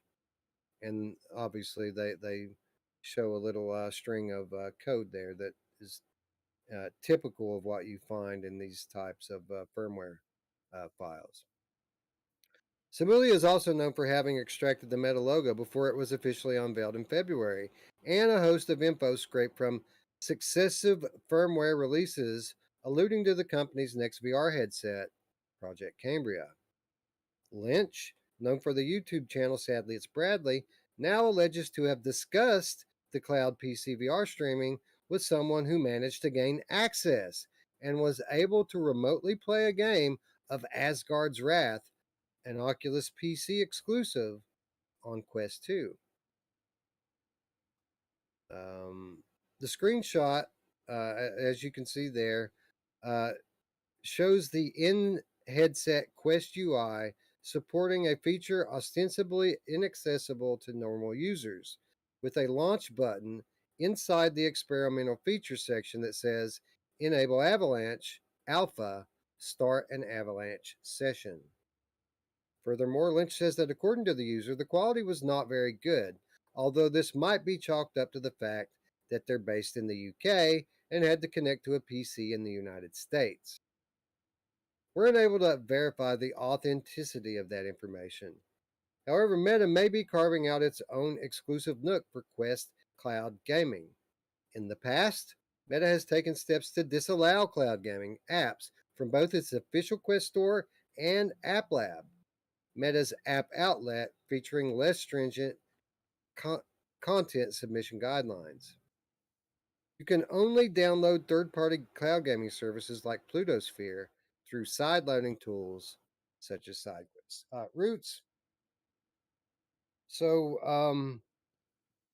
I 100% believe this is real. This again. This could all be a hoax. It could be just as fake as that state of play rundown we just looked at.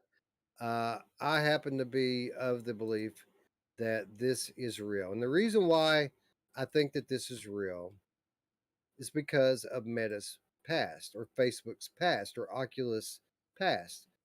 Their past tells us that anything that someone comes up with that is good, they're going to take it and do it themselves. Mm-hmm. And just a few months back, we tried out the Plutosphere cloud gaming service. And while it is in beta, and there are certainly things that need to improve about it, the quality of the streaming was surprisingly good. The quality of the visuals were surprisingly good.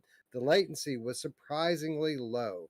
And if this third party company can pull it off that well, Facebook, obviously, with their infinite resources, should be able to do it better.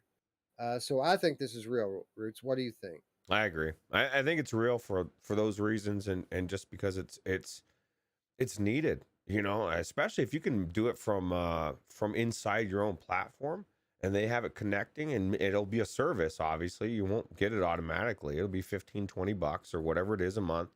You get in there and you connect right to their server, and you can play your PCVR. And like Jim Hall says, cloud gaming will never be for me. Latency and frame rate can't match local setup. And maybe at some point it will, Jim, but I'm with you. Like I own my own PC. I love owning my own PC, but there's a lot of people that don't, and they have no access to it. They absolutely cannot. And you're going to tell them that, with a flip of a switch for $15 a month or $20 a month, they can play Asgard's Wrath and all of the other games. And what does this mean for Oculus' support for PCVR?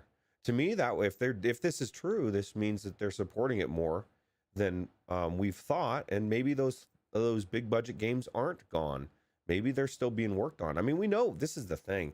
We keep forgetting about Ubisoft and all these other games. There's still games out there Oculus or Meta's paid for that they're working on. So there's this opens up more questions for me than answers, but I think this is most likely a real story. And let's not forget the fact that it's Brad Lynch. Sadly it's Bradley. He's not just some crackpot throwing conspiracy things out there. He's really good at what he does, and so that adds credibility to it for me as well.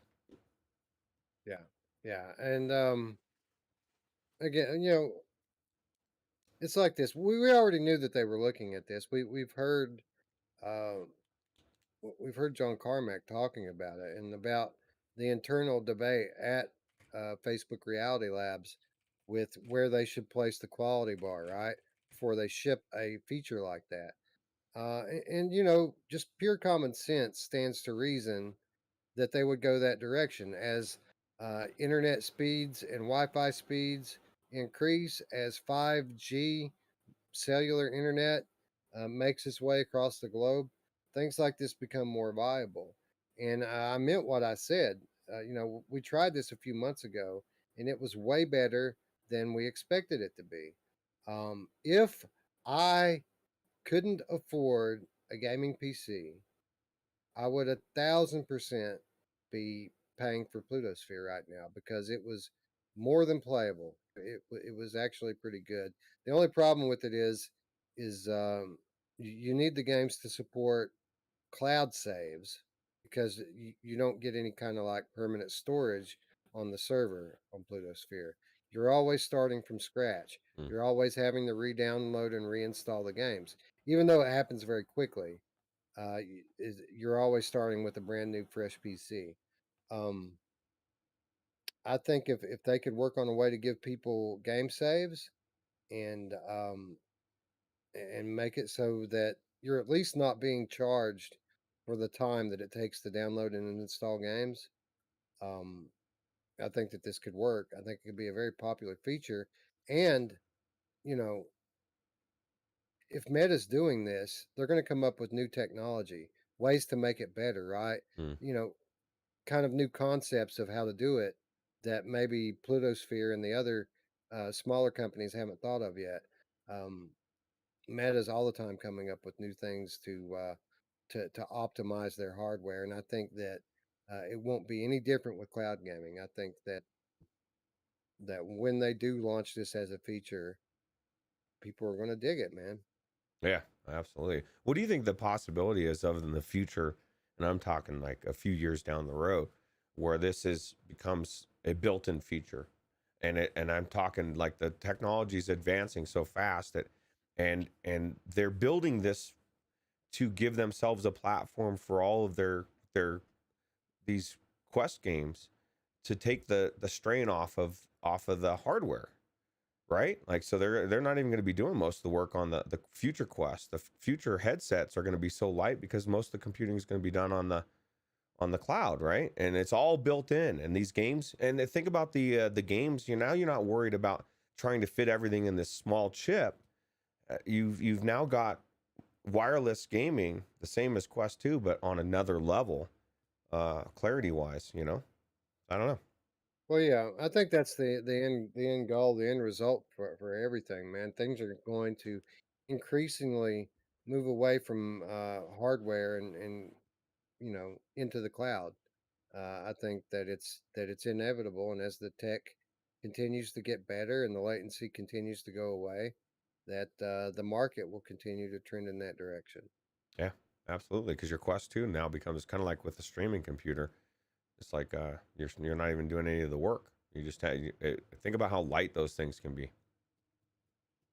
Yeah, so the metaverse, will live completely 100% in the cloud. Like, right now in our current infrastructure, part of it would be, in your device, which is connected to the cloud. In the future, your devices are merely going to be a gateway uh, to the metaverse, which almost 100% of it is in the cloud. Yeah, agreed. Anyway, that's how do they compete into the future? That's how they compete into the future. Um, the short to midterm future, not like obviously way down the line. Um, the tech will be so radically different that we couldn't even begin to speculate what the paradigm is going to be.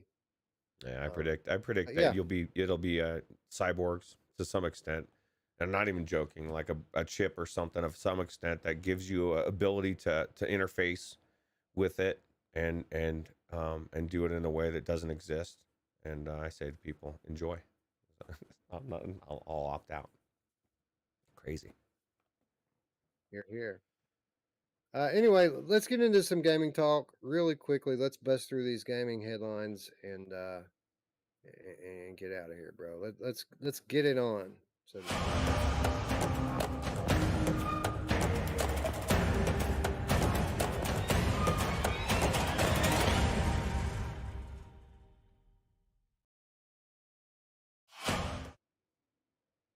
Zenith announces Celestial Throne update, drops teaser trailer. This from Harry Baker at Upload VR. Zenith revealed a new teaser for its next update, promising, quote, dozens of hours of new content and 6 instanced dungeons. Content patch 1.1 will be the first major update for VR MMO Zenith Lost City, which launched back in January for PCVR, Quest, and PlayStation VR. Since a hugely successful launch, a lot has happened. The studio behind the Ramen VR raised an additional $35 million in a funding round, while announcing major plans for ongoing updates that would add new content to the game. Just after launch, Ramen VR promised at least 3, if not more, new classes, as well as better instance dungeons coming in the future. The studio looks set to deliver on the second part of that promise very soon, with 6 brand new instance dungeons arriving in Update 1.1, which you can catch a glimpse of in the short teaser trailer that we just watched. It's only a short bit of footage for now, but there will hopefully be more to come very soon. A tweet from the Zenith account says that the dungeons are, quote, filled with interactive puzzles, adversaries, and of course, lots of loot. If we were Zenith fans looking for more details, we'd be keeping an eye out on any upcoming VR showcases, if you know what we mean. Beyond the 1.1 update, there's still more plans and lots to come for Zenith. We know that the upcoming third class, the Cyber Ninja, will be stealth focused and use a ranged bow as its weapon. Roots, I mean, a lot of people fell in love with Zenith very quickly upon launch, and we all really enjoyed it. But it wasn't very long after that that it became painfully apparent that this game is still a work in progress and it still has a ways to go to fulfill that promise of the ultimate VR MMORPG. We've been hungry for new content for this game pretty much since about 3 weeks after it launched. This is a very big step in the right direction, in my opinion. What do you think? I think it's a step in the right direction, but I would ask this: what do you need the gear for from those instances? Like, if I get the gear, the higher level gear, what am I going to use it for? Like, what end game bosses am I going to use it for? You know, there's got to be it's kind of the same reason I have a problem with After the Fall anymore. What am I getting my guns for? Like, what am I upgrading all this stuff for? There has to be a reason. And traditionally, this is the steps. You go through the instances, you gear up, you get the higher gear, and you level up so you can go against all these end game bosses. And there's lore and there's all things that tied in. I think Ramen VR still doesn't understand that that's the starting point, and you build backwards.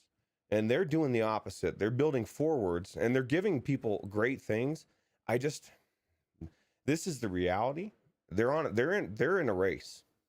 They're in a race from any major company like Blizzard that decides to bring an MMORPG into VR. And if they dropped it 6 months from now, a year from now, it doesn't matter what your game is, it's fucking dead.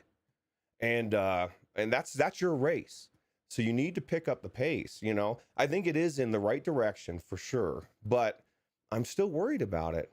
And there's a lot of money dumped into this thing, and we might a year from now be looking at it as something that could have been, if they approached it. You know, the flat games have a hard time bringing MMOs.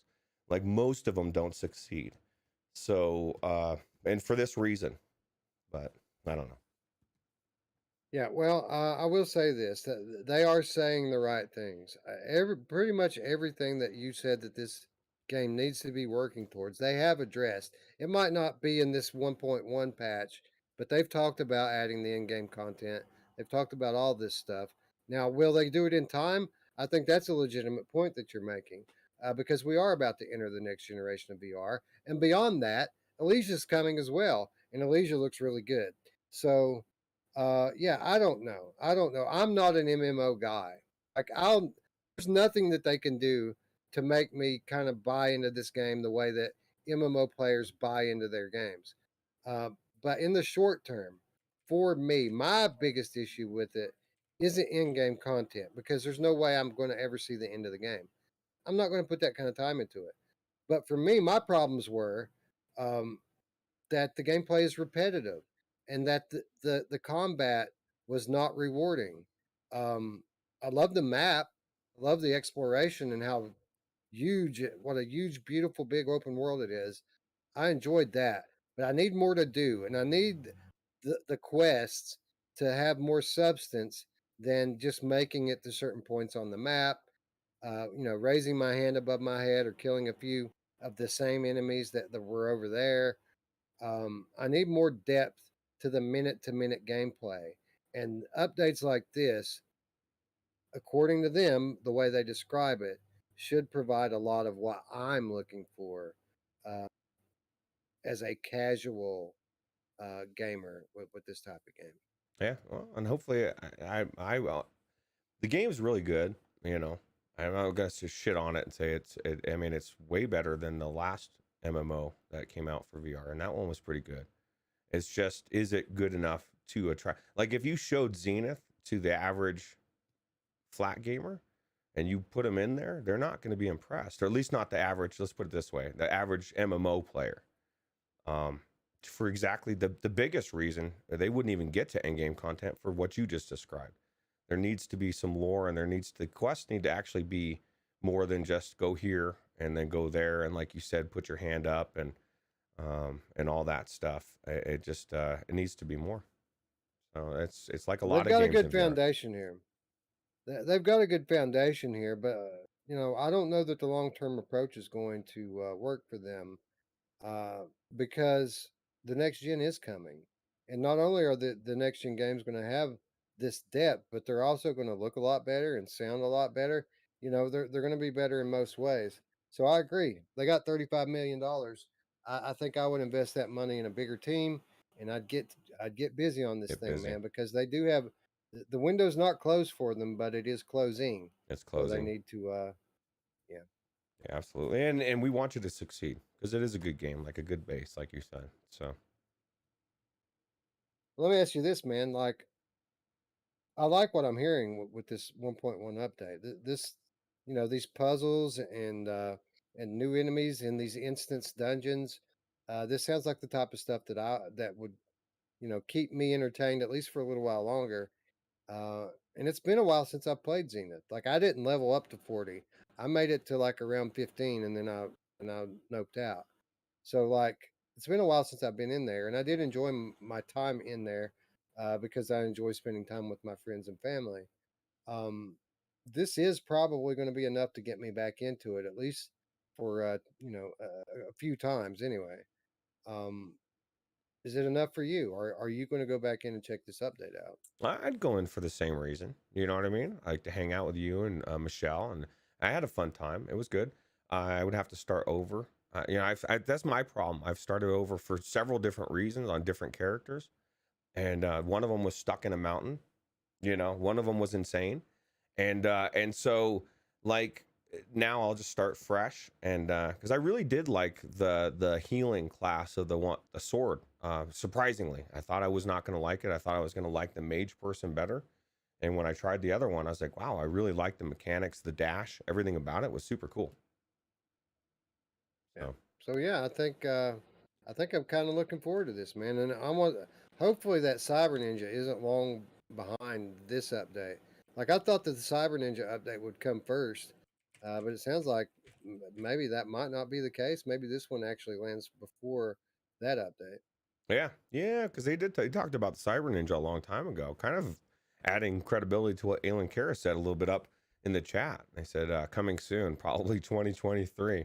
Who knows, man? This is the thing, time's flying by so fast, and there's so many things going on, and things are popping up that are preventing developers from getting games out in time, right? So You know who else loves it when things pop up, Roots? My yeah, mom! she does. She gets a good big smile on her face. Goblin Man 3775 with the $5 US donation says heading to work. Great show. Apologizing for exiting the chat over the tubular meat guys. Learn my lesson. So this is what happens when you guys start talking about hot dogs. Shit Mm, like this starts to pop up in the chat. you brought And him while my mom might love it, not most people don't. in? Absolutely. I don't want to see a group photo of that. Sorry. No, Pass. absolutely not. Anyway, I am looking forward to checking out this. Even regardless, it's been long enough now since I played Zenith that I've been kind of itching to get back in there with Isabel and the wife and Dee. That's the cool thing about this game is yeah, you can pretty much have as many people in your party as you want to. We could take our whole damn Discord in there if we want, and hang out, which That's is really cool. that's one thing I will give to Ramen. That team, man. Like I still don't know how you made that play for everybody on an open world server when every other game is like, I'm sorry, we can't do Windlands 2 because it's just too big of a world. I guarantee your world's bigger. So So yeah, hopefully this comes soon, and we'll all have an excuse to jump back in there for a week or so. Anyway. yeah, for real. This is Jake Higgins. I had an accident. I need help. Hello? Mia? Jake? Where are you? I'm safe. Trust me. You know your location? I'll find you somehow. I don't know. Just do whatever it takes to survive. You have to make it. For me.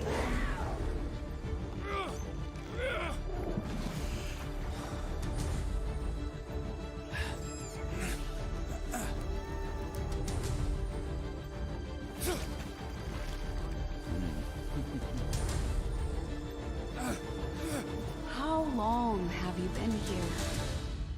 You know, I can't remember. If I lose you, then everything here was for nothing.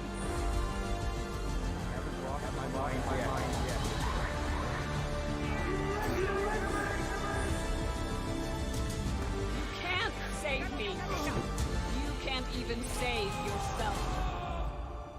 I'm sorry. I just wanted to find you. Then come. I'm waiting for you.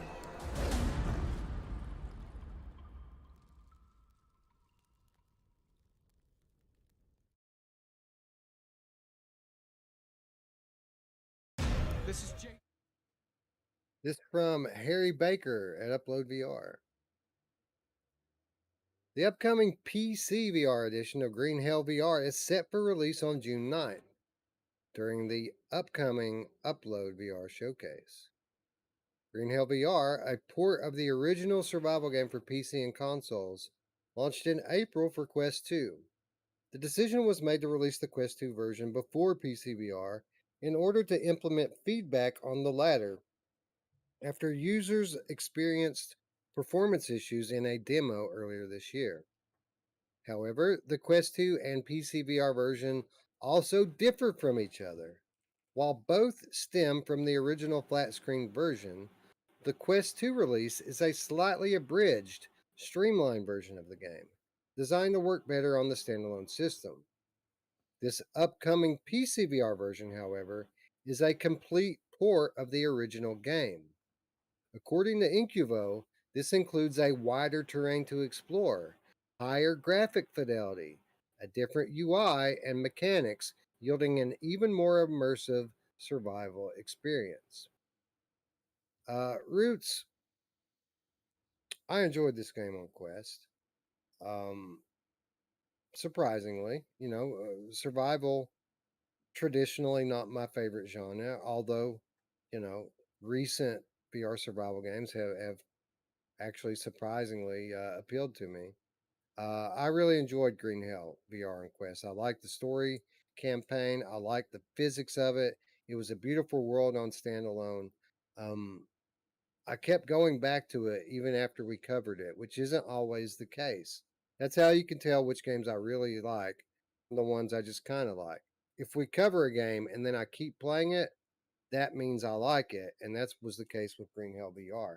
However, I did stop playing it. I made myself stop playing it, and the reason why is because I knew that the PC VR version was coming and that it was going to look better and run better. What I did not know at the time, however, Roots, was that it was going to be a full one-to-one port of the original traditional flat game, which I just recently found out, and I think is outstanding.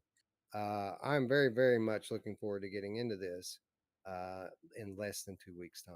That's crazy. Yeah, I am too. Actually, I really did enjoy the first one. The thing I enjoyed about it the most that I didn't get to enjoy as much in Song in the Smoke was the ease of it. You know, when I'm going in, it's kind of, I want to know, be able to look at my book and know what the hell I'm building. Like some people like to discover and figure out and say, okay, well, I'm learning stuff. Just tell me what I need to get. Like it's already enough to go look for these rocks and the sticks and all the bullshit I need to do. But I agree with you 100%. The story on this was really good. The fact that it's going to be better graphically for you with the G2 is going to be phenomenal. And Masher with his 8K, as he kept bragging about last night in his stream. And and then of course now the scope is going to be bigger. So I think 2 weeks is too long already, Wes. Yeah, and the map didn't seem it didn't seem small, did it? Like there's plenty of room to roam around and explore on the Quest. It makes me wonder just how big this map is going to be on PC. It might be something. See, the one thing, well, two things really. Two things that I always gave the Forest over Green Hell. And by the way, I like Green Hell a lot better than the Forest. But the two things I would always give the Forest was the multiplayer support and the size of the open world that you have to explore. But apparently, we didn't have the full story when we were making these comparisons because apparently this game's going to be a lot bigger on PC. So this might actually rival Forest in terms of scope once we actually get in there and check it out. You know who else thinks bigger is better? My mom! Yeah, she does.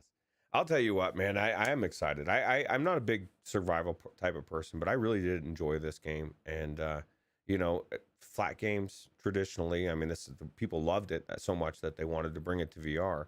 I guarantee the scope is going to be way bigger than we think. They usually don't put games out in VR or flat that aren't like very big these days, right? So. Oak V3D says, right, man, I don't have time to learn an entire recipe book. Well, to be clear, there is some of that here. Now with building things, it's pretty straightforward. It pretty much tells you what you need to do. But with like the food and the medicinal herbs and things Trial and like error. that, it's all trial and error. You have to pretty much make yourself sick to learn the cure to everything, and you are going to die. You're going to die a painful, disgusting death, but it's all part of the game. Here's a good tip. Once you start to figure out like what heals you, don't try stuff until you have that stuff ready to go, and then that way you can just heal yourself right away, right? I mean, if you have an antidote, it's no big deal. If you're frantically looking for an antidote as you're puking and dying and everything's getting all fucked up, it can be a little distressing. But like you said, it's part of the game and it's part of the fun, really. Yeah. Well, here's the cool thing is there's an active save system. After you progress to a certain point, you can pretty much save at will. Now you can't save anywhere, but you have the means available to you to save your game. I suggest saving frequently, and then after a fresh save, that's when you engage with your trial and error. You can learn what these things do, and then commit that to memory, and then just load your previous save back to negate any kind of damage done, and go from there. Because again, well, that experience that Roots just described, where you're sick and trying frantically to heal yourself, it never works out. It just always snowballs, and it gets really bad really fast. So you want to go into it with some knowledge of what you need to do, but really the only way to get that knowledge is by living through experience. Yeah. Well, it's a sign of a good game. Even though you're dying and you're puking everywhere, you're still enjoying it and you want to go back in and you've figured it out. Don't eat that. Just like real life, except for in real life, you have the wisdom to not just start putting everything in your mouth. You know who doesn't have that wisdom, Wes? My mom! Here's a little beginner tip for anyone who hasn't played this game yet, and it should go without saying, but if you're thick like me, it might take you a minute to figure it out. Right off the bat, as soon as you get your first tool, let's say that, as soon as they give you your first tool that you can use, learn how to build a fire, learn how to build a shelter. Okay? So you can cook your food, stay warm, and save your game. After that, the game will open right up for you. But I spent hours before I even did any of that, Roots. And it was very difficult up until I learned these very basic truths. Yeah, they should give you They probably did give us some kind of a tour. I probably skipped it. Yeah, this is a TED Talk, and I think the TED Talk's over now. Wild Out of the Game Cat says, "Hey Wes, hey Roots, Green Hell looks awesome. Song of the Smoke was fantastic. If it's anything like that, I'll have a look." I still kind of prefer Song of the Smoke, but I have a lot more time in Song of the Smoke. I have to spend more time with Green Hell. There are similarities. There's a lot of differences as well. Song of the Smoke, kind of a one of a kind title. It's hard to it's really hard to put anything in the category with that. Song of the Smoke is more of a fantasy, and it's like it's different, right? It's like trippy. You don't know what the hell you're gonna every corner. It's weirdness. And whereas Green Hell is more of a survival game where, you know, there's a story and it's pulling you through, but it's definitely not going to be, you know, everything that you love. It's just like weird and trippy and cool. So, unless you eat Where something. they're different in that aspect. Where they're similar is in a lot of the survival mechanics, and you know, a lot of the nuts and bolts survival stuff is similar, and they both give you a nice large map to explore. So I would say that they're similar in that way, but there's certainly a lot more differences than similarities. Yeah. All right. All right. So yeah, I think we're both very excited about this. Again, not very long to wait, about 10 days or so, and we'll have this one in hand, and we're very much looking forward to it.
Roots.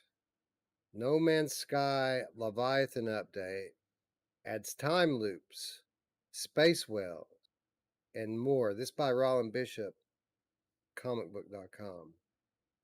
No Man's Sky developer Hello Games has released a new free update for the space exploration video game that, among other odds and ends, brings space whales, a time looping roguelike expedition, Leviathan, which is available now with the expedition associated with it, slated to run for about 6 weeks, is just the latest major free update to the video game, which shows no signs of stopping anytime soon.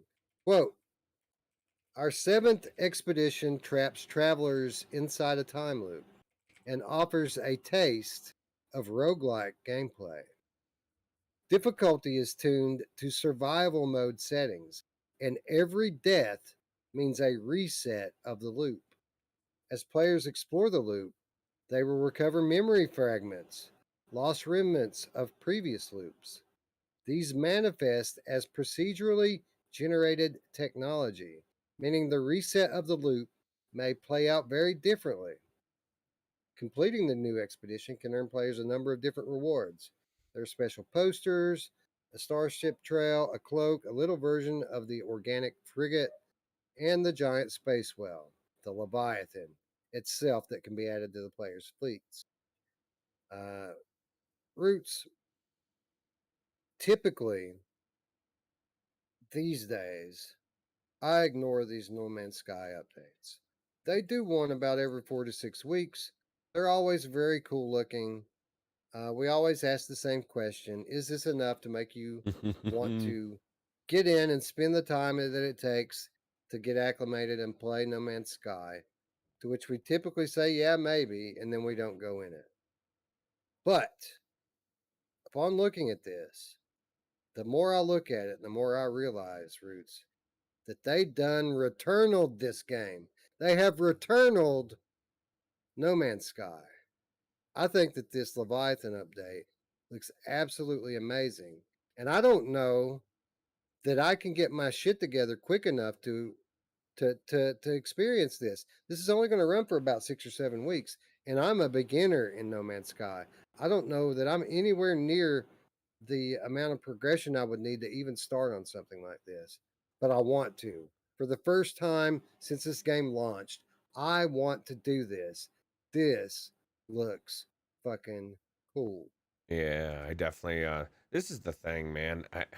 What's up with Hello Games? Like, well, I've never seen a developer support their game. Not only support their game this much, but they keep making it so fucking cool. Like, this is a complete turnaround from when it started, and it just blows me away. Scion VR says, I wish I could get No Man's Sky to run with high graphics. No luck so far. I think you just DLSS it, since you have a 3080, or I think you got a 3080, right? Doesn't he? You should be able to DLSS and crank everything up. At least I did, to ultra. And I think it's time to definitely go back in. And if you want somebody, you want a guide, Spry Guy is like, he's spent so many hours in this. We just need to get a group of people that know what the hell's going on. And I'm definitely not inviting you, Naked HD Fun. You are not invited. You are too sexual, and it's not the place, bro. Yeah, so it definitely looks amazing. You know, I feel that horniness coming off of you, Naked HD, and I know what it means. I know it's hard to deal with sometimes, but like Root said, this is not the place. Not the place. Although we do, for my mom, it is the place, but only for her. Every place is the place for her. Yeah. Roots, we've railed on about how we want story content for this game. This is how they describe this Expedition 7 Leviathan. This expedition takes players on a narrative-driven roguelike adventure to break a time loop curse where each death means a reset of the loop. This is Returnal in No Man's Sky, dude. Like, obviously, it's going to have a No Man's Sky slant, but even like looking at some of the artwork and some of the new areas and enemies in this game, like it's very, very reminiscent of my favorite flat game of all time, Returnal.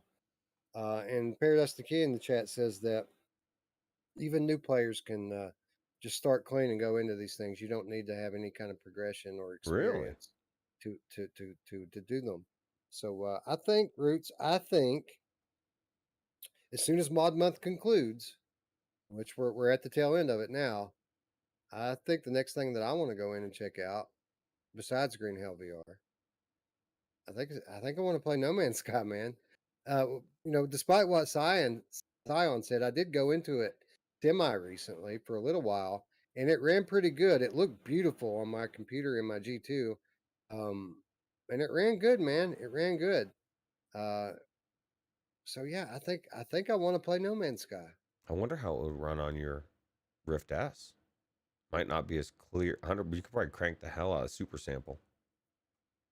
If I have performance issues, I'll do that. It's a trade off with the Rift S. It's much more comfortable, and you know, there's less jank. The screen door effect jumped out to me in a big way when I put that thing on, like in a big way. It's not, it don't look bad. It's not blurry or anything like that.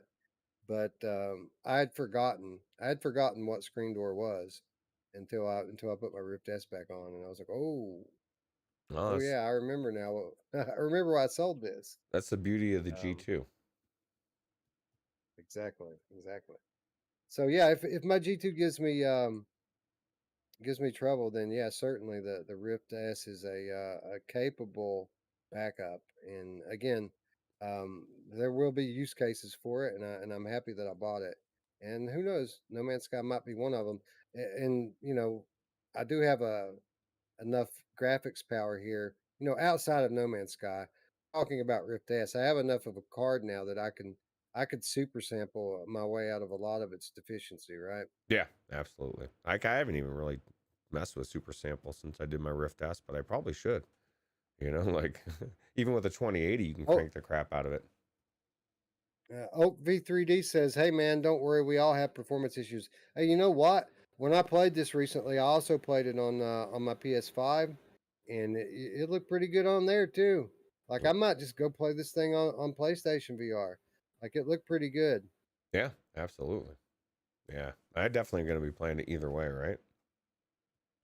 Yeah, I think so, man. I think so. Now we've said this before and then not followed through with it, but I've never been as impressed with a No Man's Sky update or promotional material for a No Man's Sky update as I have with this. This looks like something I like. I see shooter, you know, I see science fiction, I see story campaign, and I see a lot of what I loved about Returnal in this.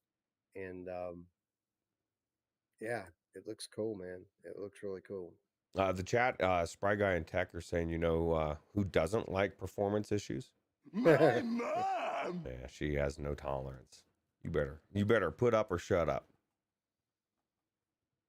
Anyway, speaking of PlayStation VR, and we have spoken a lot about PSVR today, a little bit more PSVR news as we say farewell, or at least we'll see you later, to one of PSVR catalog's staple titles.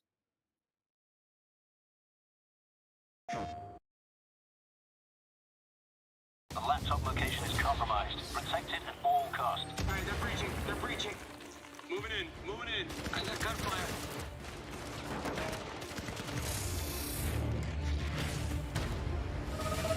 You know the drill. Reach the firewall via access point to reveal the laptop coordinates and get me in the back door for the hack. I found the access point over here. Moving behind you. Data transfer online. Detecting hostiles. Under 6, Skip. Alright, let's get in position for breach. Get C4 out. Move in, move in, move in! They're breaching the front door. Enemy down. Moving on them.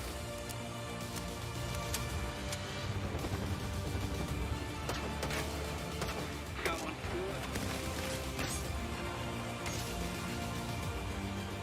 Oh, watch out! Smoke! Left side! Contract fulfilled. Initiating payments via encrypted transfer.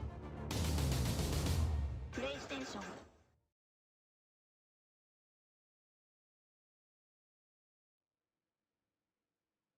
This from Jamie Feltham, Upload VR.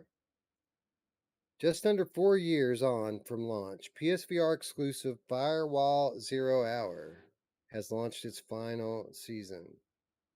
The 10th season is fittingly named Operation X, and developer First Contact Entertainment says it isn't planning any additional seasons past this one.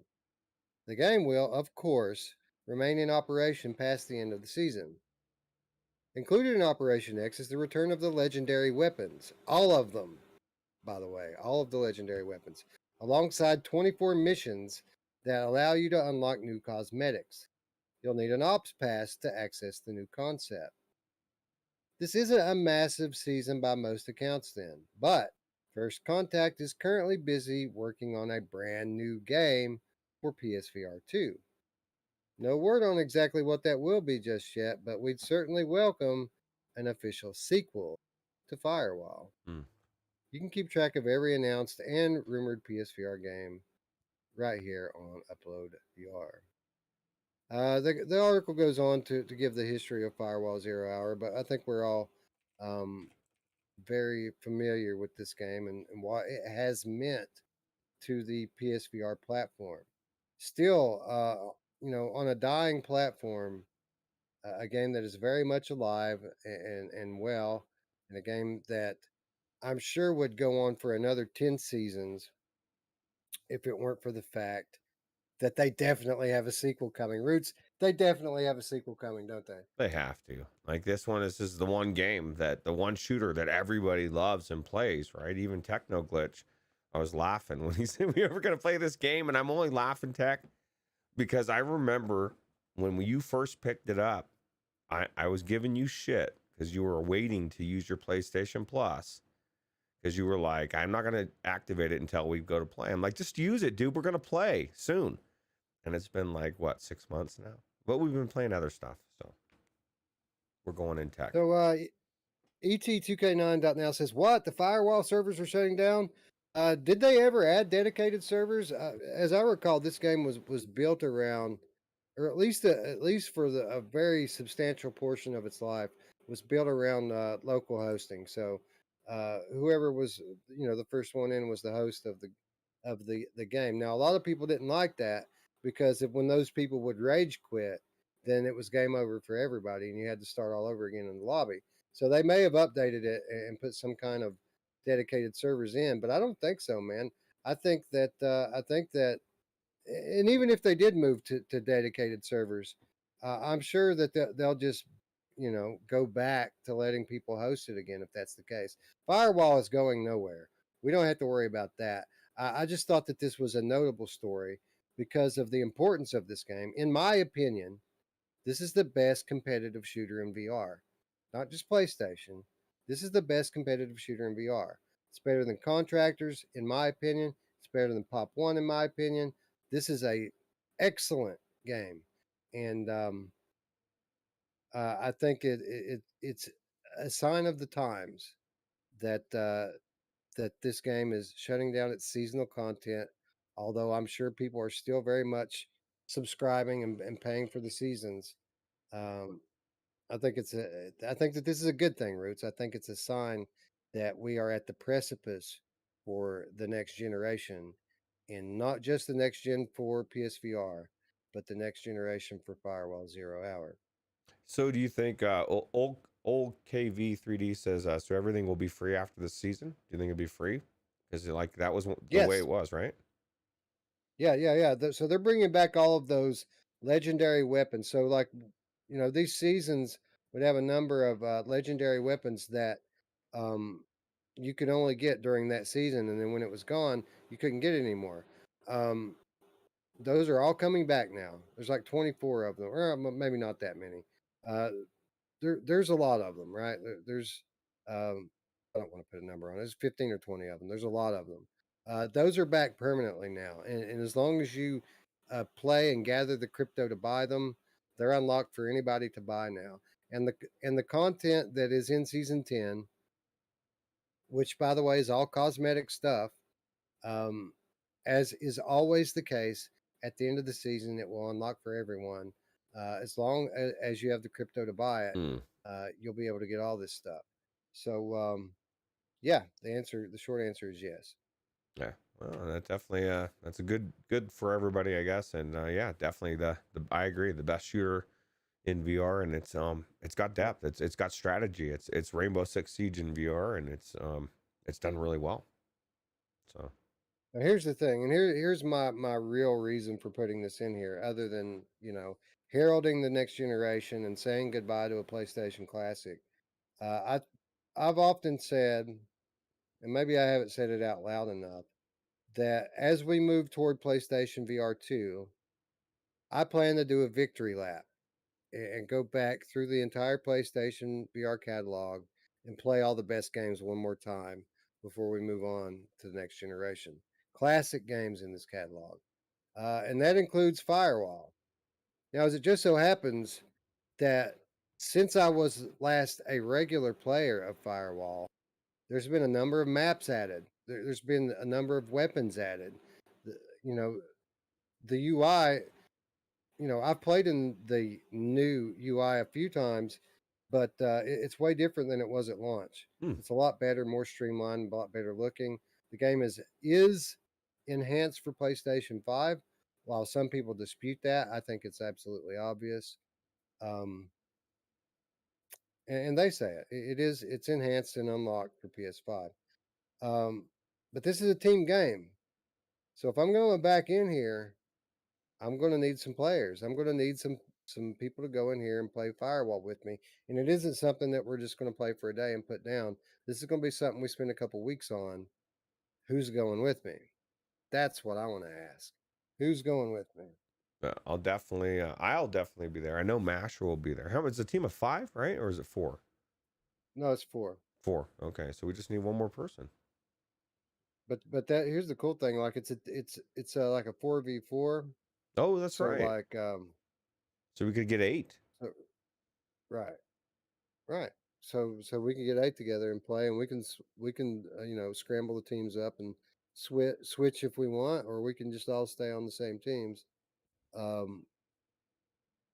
I mean, even if you just have 4, you're not going to have to wait forever to get a game in this. Like people still play this game. 4 years on, people still play this game regularly. You won't have to wait more than a couple of minutes to get a team populated in there to play against. Here's the thing about that though: the people that are still playing this, they are fucking assassins. You don't want any part of these guys because they will eat your lunch. But the good thing about this game is even if you're way outmatched in terms of experience and level, you're never like completely out. Any team can beat any team in this game as long as you're communicating well and working together. That's the beautiful thing about it. Like you can get a lot better than somebody, but at any given time, a noob can beat you if they play together, right? Yeah, absolutely. It's just about working well together. What are your thoughts on Shooty Fruity being the best VR game on Earth? Well, I've never played it. Shooty Fruity. I've never tried it. Now I feel like I'm missing out. If Shooty Fruity is definitely the best game on Earth, I need to check it out. Well, I mean, yeah, if it's the best game on Earth, I think that goes without saying, right? Absolutely. I was thinking about this last night. We need to coordinate, and of course with Mod Month and everything else, maybe we can squeeze it in as a segment. We need to bring back hidden gems, and we need to do it for Eric, because I was going through my library as I was talking to him last night, and we were kind of messing around with that mod, and I saw in my library of Steam Nog, or Miss Epic, I think. And I said, have you tried Nog? He's like, what is it? He doesn't know what it is. I was like, dude, are you kidding me? And so he needs to get into Nog. Eric, you need to try Nog. Yeah, it won't take you very long to work your way through that one, man. A couple of hours and you're done with it.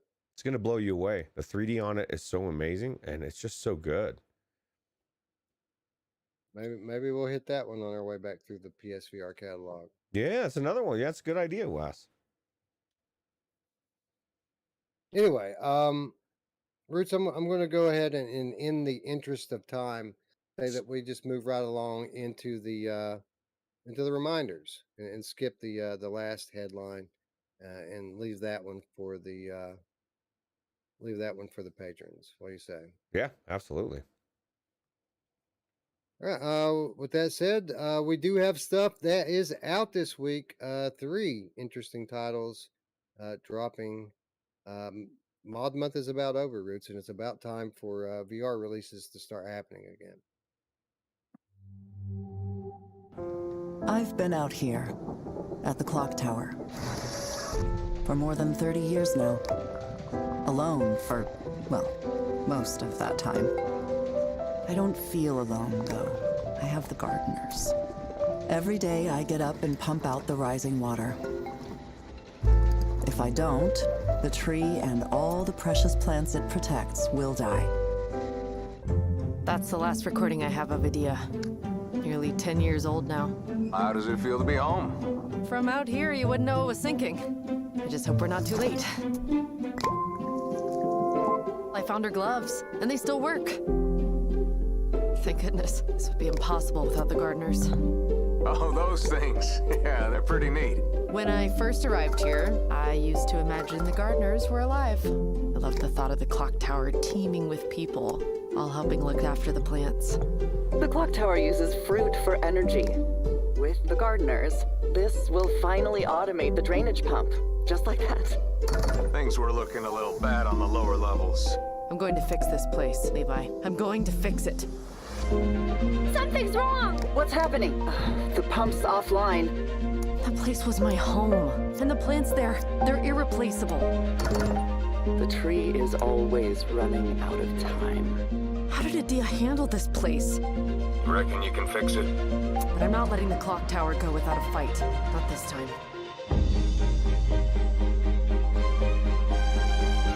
The clock tower needs its clockwinder. But the clockwinder is only a person.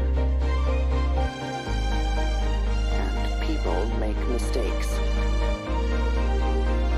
So I've made a decision. I will be the last clockwinder. You don't know half of what this place can do.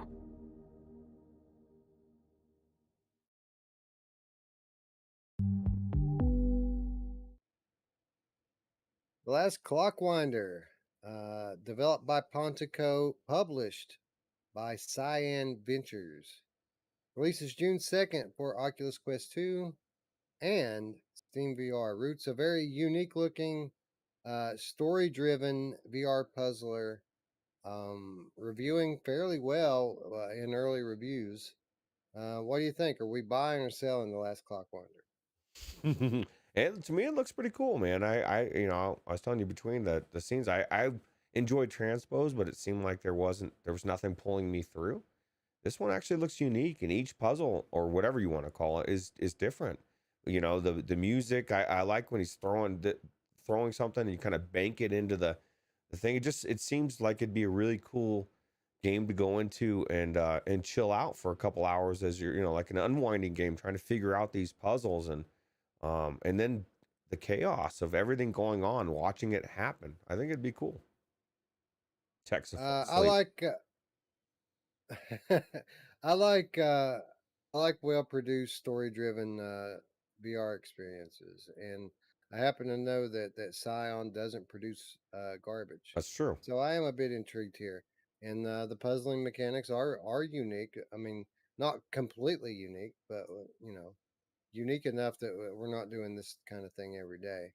So yeah, I think I'm buying too. I'd like to give it a look at least and see if this might be something we want to play through. Yeah, and that's a perfect point. Cyan is involved in this. That means it's going to be a good production at minimum. So, for sure. Dark Angel in the chat says, Puzzler, I'm most likely into that. Well, if you're into puzzlers, it's your lucky day. Yeah, well, I'll tell you what. This is what you need to do. Is you need to. I guarantee Wes will probably live stream that. That'll be really good. Like a good. Yeah, assuming we got it, I probably would live stream it. But I'm going to set you up with the segue one more time, Roots, and let's see if you can hit it. Okay. Time. So you're looking for a puzzler. Maybe today is your lucky day.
Cave.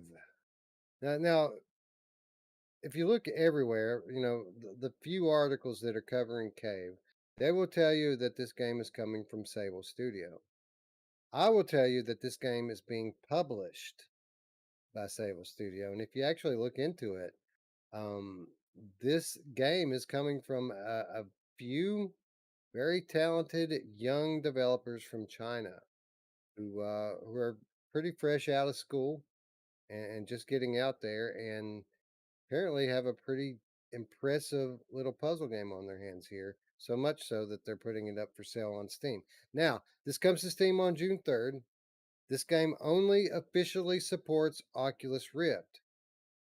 I know you think that's weird, but again, this is coming from like 3 young people in China through a middleman to Steam. So cut them a little slack here, all right?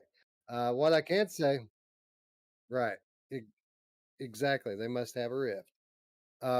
What I can say about this is that from the footage that we see here, this is a very visually impressive looking game. It seems to have an intriguing lore to it. I don't want to call it a story because obviously we don't know how much actual story there is here. There seems to be some intriguing lore, and it's kind of an escape room game, except for you're trying to escape this cave, and apparently there's a lot of mystery, a lot of ominous parts to it. It looks cool. That's why we put it on here, basically, because it looks cool, and it's coming out this week on June 3rd. I have scoured the internet trying to find a contact at Sable Studios unsuccessfully. I did, however, find a contact for the actual developer of the game. So hopefully someone there can read English and and are friendly to the idea of promoting the game. And if they are, maybe we'll be covering this one soon.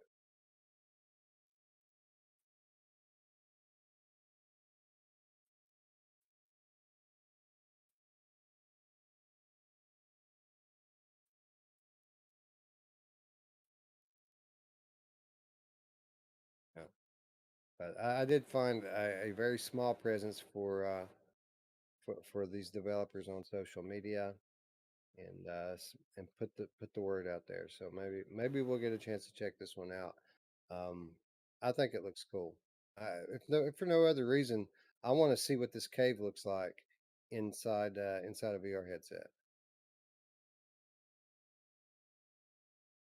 You're still muted, Roots. Oh man, come on! I just said so much good stuff. Well, let me just preface. I just tell you the most important thing I said. This would be a great 5-port Infinity title, and I would be a good mime. I think. I just did a good job. I wonder if these people are going to get beaten and stalked because it's not on 5-port. Yeah, I hope not. I don't know. Definitely, but yeah, it looks really cool.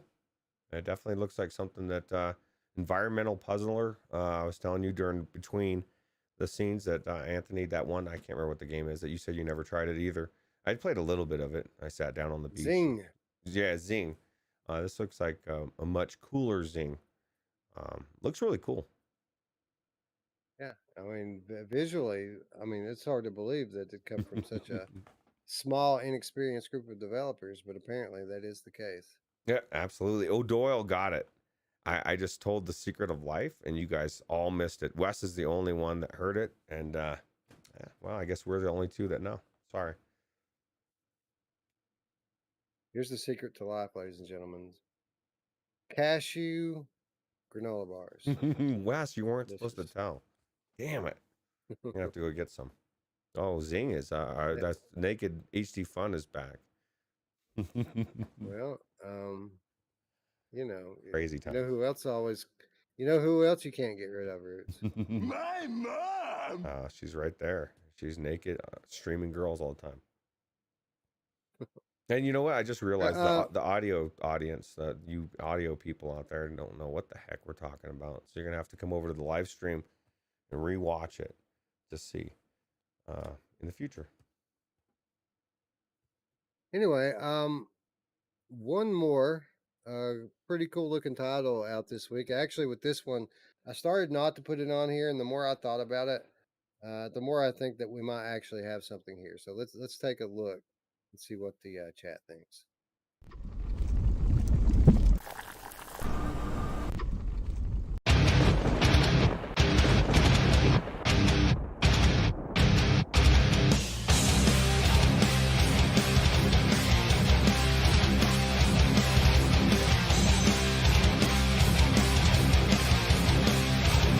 For you, geese beer.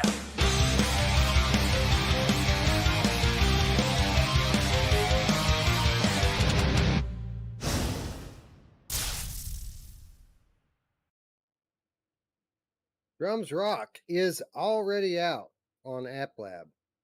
This is an indie VR drumming game from Garage 51. But on June 2nd, this game comes to Steam VR. Two things stick out to me about this game, Roots. First of all, this is a drumming game where the drums are in front of you and stationary. So you don't have drums flying at you.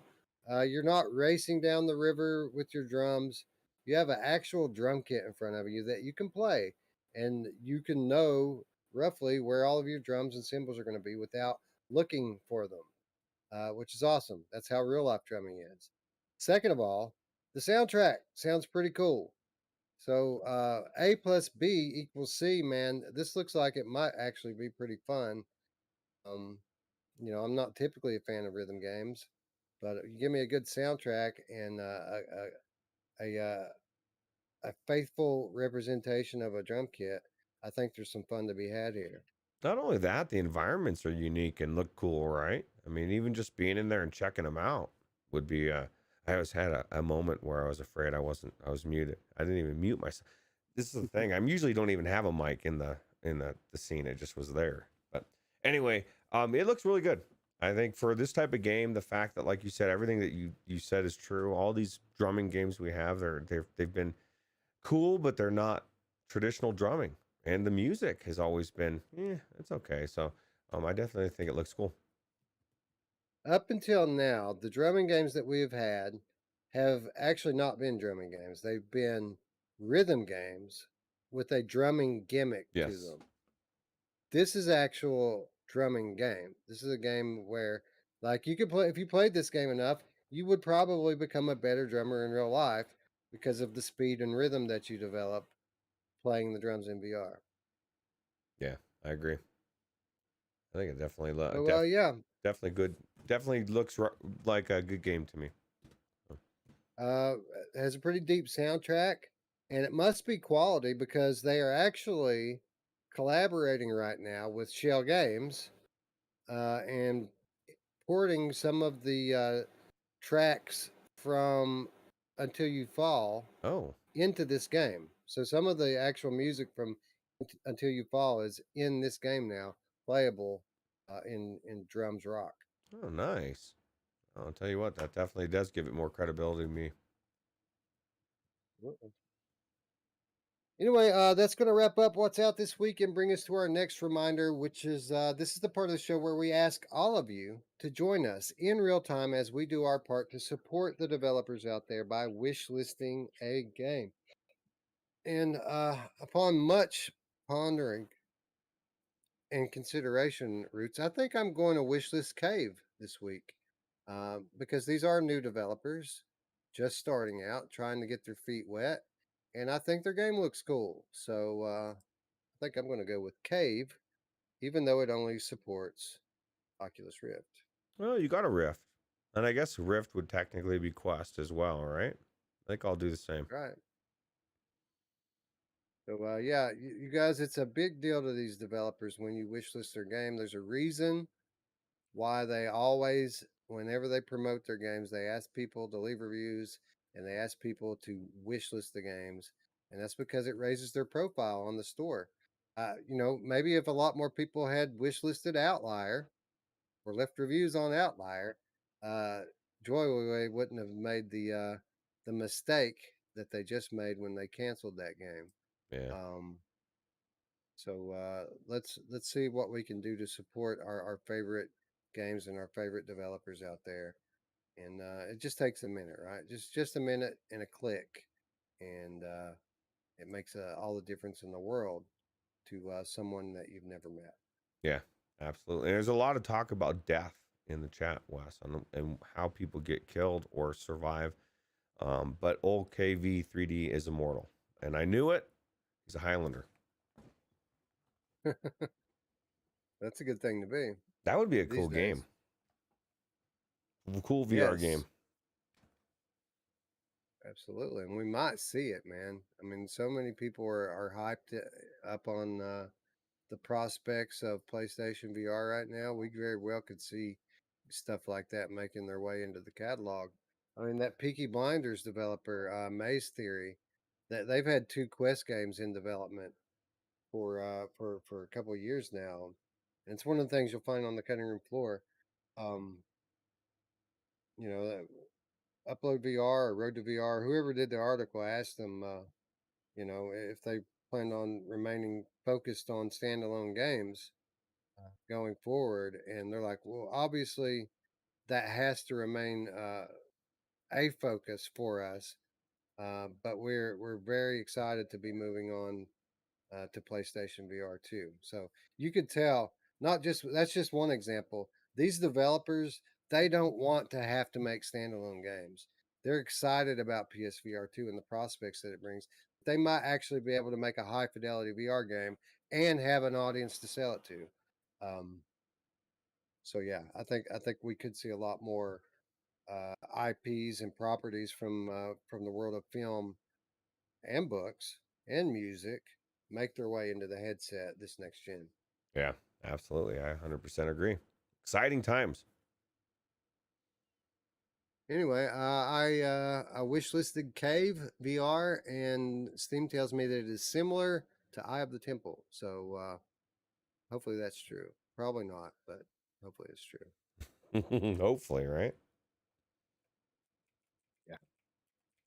Anyway, that's going to bring us to our third and final reminder this week and every week, and that is how you can do your part to support us, our channel, and our community. Of course, the most important thing that you can do is click that big red button and ring the bell. That will allow you to stay updated and notified when we go live here on Virtual Strangers. But if you want to do something more, you can do so by pledging just $3 per month.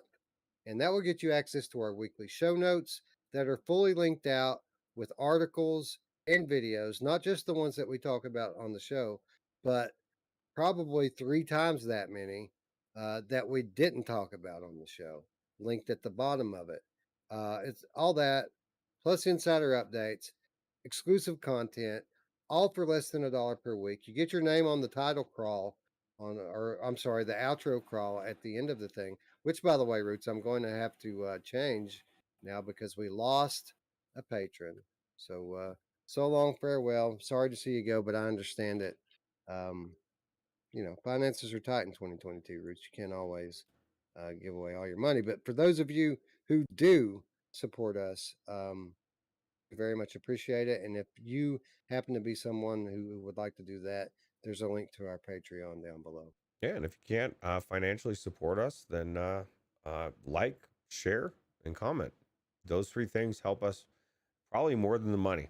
And yeah, actually, yeah, if you could be active on social media and get our videos out there in front of people, that's the most important thing that anybody could do. Yep. I need to hire somebody, Roots, just to promote us on social media. We need a social media manager. Somebody want to volunteer to take care of the Virtual Stranger social media? Hit me up on Discord. Oh, by the way, Discord. There's an invitation down below to join our Discord. It's where we live. It's where we talk. It's where we talk VR. It's where we talk about non-VR. It's where we play and get together to play multiplayer games. We talk about flat games. It's where everyone goes to get a PlayStation 5. And guess what? Everyone that goes there looking for one gets one. How about that? Yeah. Virtual Strangers, Discord, invitation link in the description down below. We'll leave the light on for you. Come on home. Yeah, we miss you. Swipe your feet and yeah, go where everybody knows your name. Where everybody knows your name. Oh, by the way, PD's checking out. I apologize to PD. PD wanted me to cover the one thing that we actually cut for time, or one of the things that we cut for time. These fan-made Star Wars Pod Racer VR. We didn't have time to talk about it today. I did have an article pulled for it that I was going to read through. But what I can tell you is that PD did 2 excellent videos on 2 very interesting looking Star Wars fan made games. Those 2 videos are linked in the description down below. So go down below, click on PD's videos, and check those games out. They look really cool, and hopefully we get a chance to talk about them soon. Maybe we'll cover them on a Wednesday or something. Yeah, sounds good. Yeah, we ran way over on PlayStation VR 2, PD.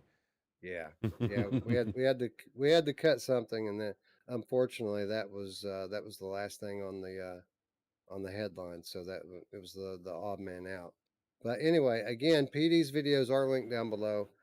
Star Wars Pod Racer VR, and I forget what the name of the other one was, but they both look really cool.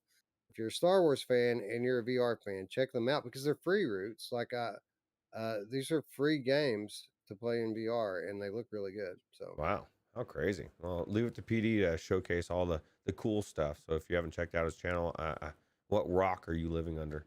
And now you have a perfect chance. Go to the link. Check it out. anyway, Traveling Man coming through with the $5 donation says, "Love how everyone makes this show so much fun. Shout out to the legends in chat." I Absolutely. second that. I love my community, and it's the one thing that we always talk about. Um, when we're talking about what motivates us, what drives us to do this, a lot of people are motivated by the prospect of making it and becoming big, which, we would love to be able to support ourselves, in the VR arena one day. But that's not why we do this. Why we love it. The reason why we love it is because of you, the way Right. that you all engage with us. And, I mean, the way you all turn out to the videos and watch the videos and comment, a lot of much bigger channels don't get the turnout that we get, which leads us to believe, are they really that much bigger? Probably not. But anyway, I love you guys, and yeah, I agree wholeheartedly with what Traveling Man says here. Yeah, 100%. Anyway, again, we're going to be back on Wednesday. I'm not sure if we're going to continue on with Mod Month or do Game of the Month. We might do both. So be sure to click the button in the bell so that you'll be notified of that. Again, on Thursday, we're on Without Parole channel. Myself, Brian, AJ, and Miles are going to be live reacting to the PSVR 2 State of Play. So lots of content coming up this week. I am going to try to stream as well Tuesday. So hopefully that'll work out this week. Content roots back to back to back to back to back. Good stuff. Good times for VR. Yeah, absolutely, man. I guess so much going on, so much coming up, and so many good mods out there. Not only the ones that are out. What are we playing now? What's coming? You know what I mean? Like these mods keep dropping out of nowhere. What is Luke Ross working on right now? Like that's the thing, man. I'm so excited. That's the biggest thing for me is these mods, and then everything else on top of it, and it's just amazing time. And here's the thing with the mods, there's so many good ones that are out that we still haven't got to. We haven't got the Firewall yet. We haven't got the Outer Wilds yet. We're still working our way into Deep Rock Galactic. Boneworks multiplayer is out there. They're working on Breath of the Wild VR. There's Borderlands 3 VR in the works as well. I mean, there's so much, and that's not even talking about Vorpex or any of the Vulcan 3D reshade mods. I mean, it's endless, bro. It's endless. Yeah, it's crazy.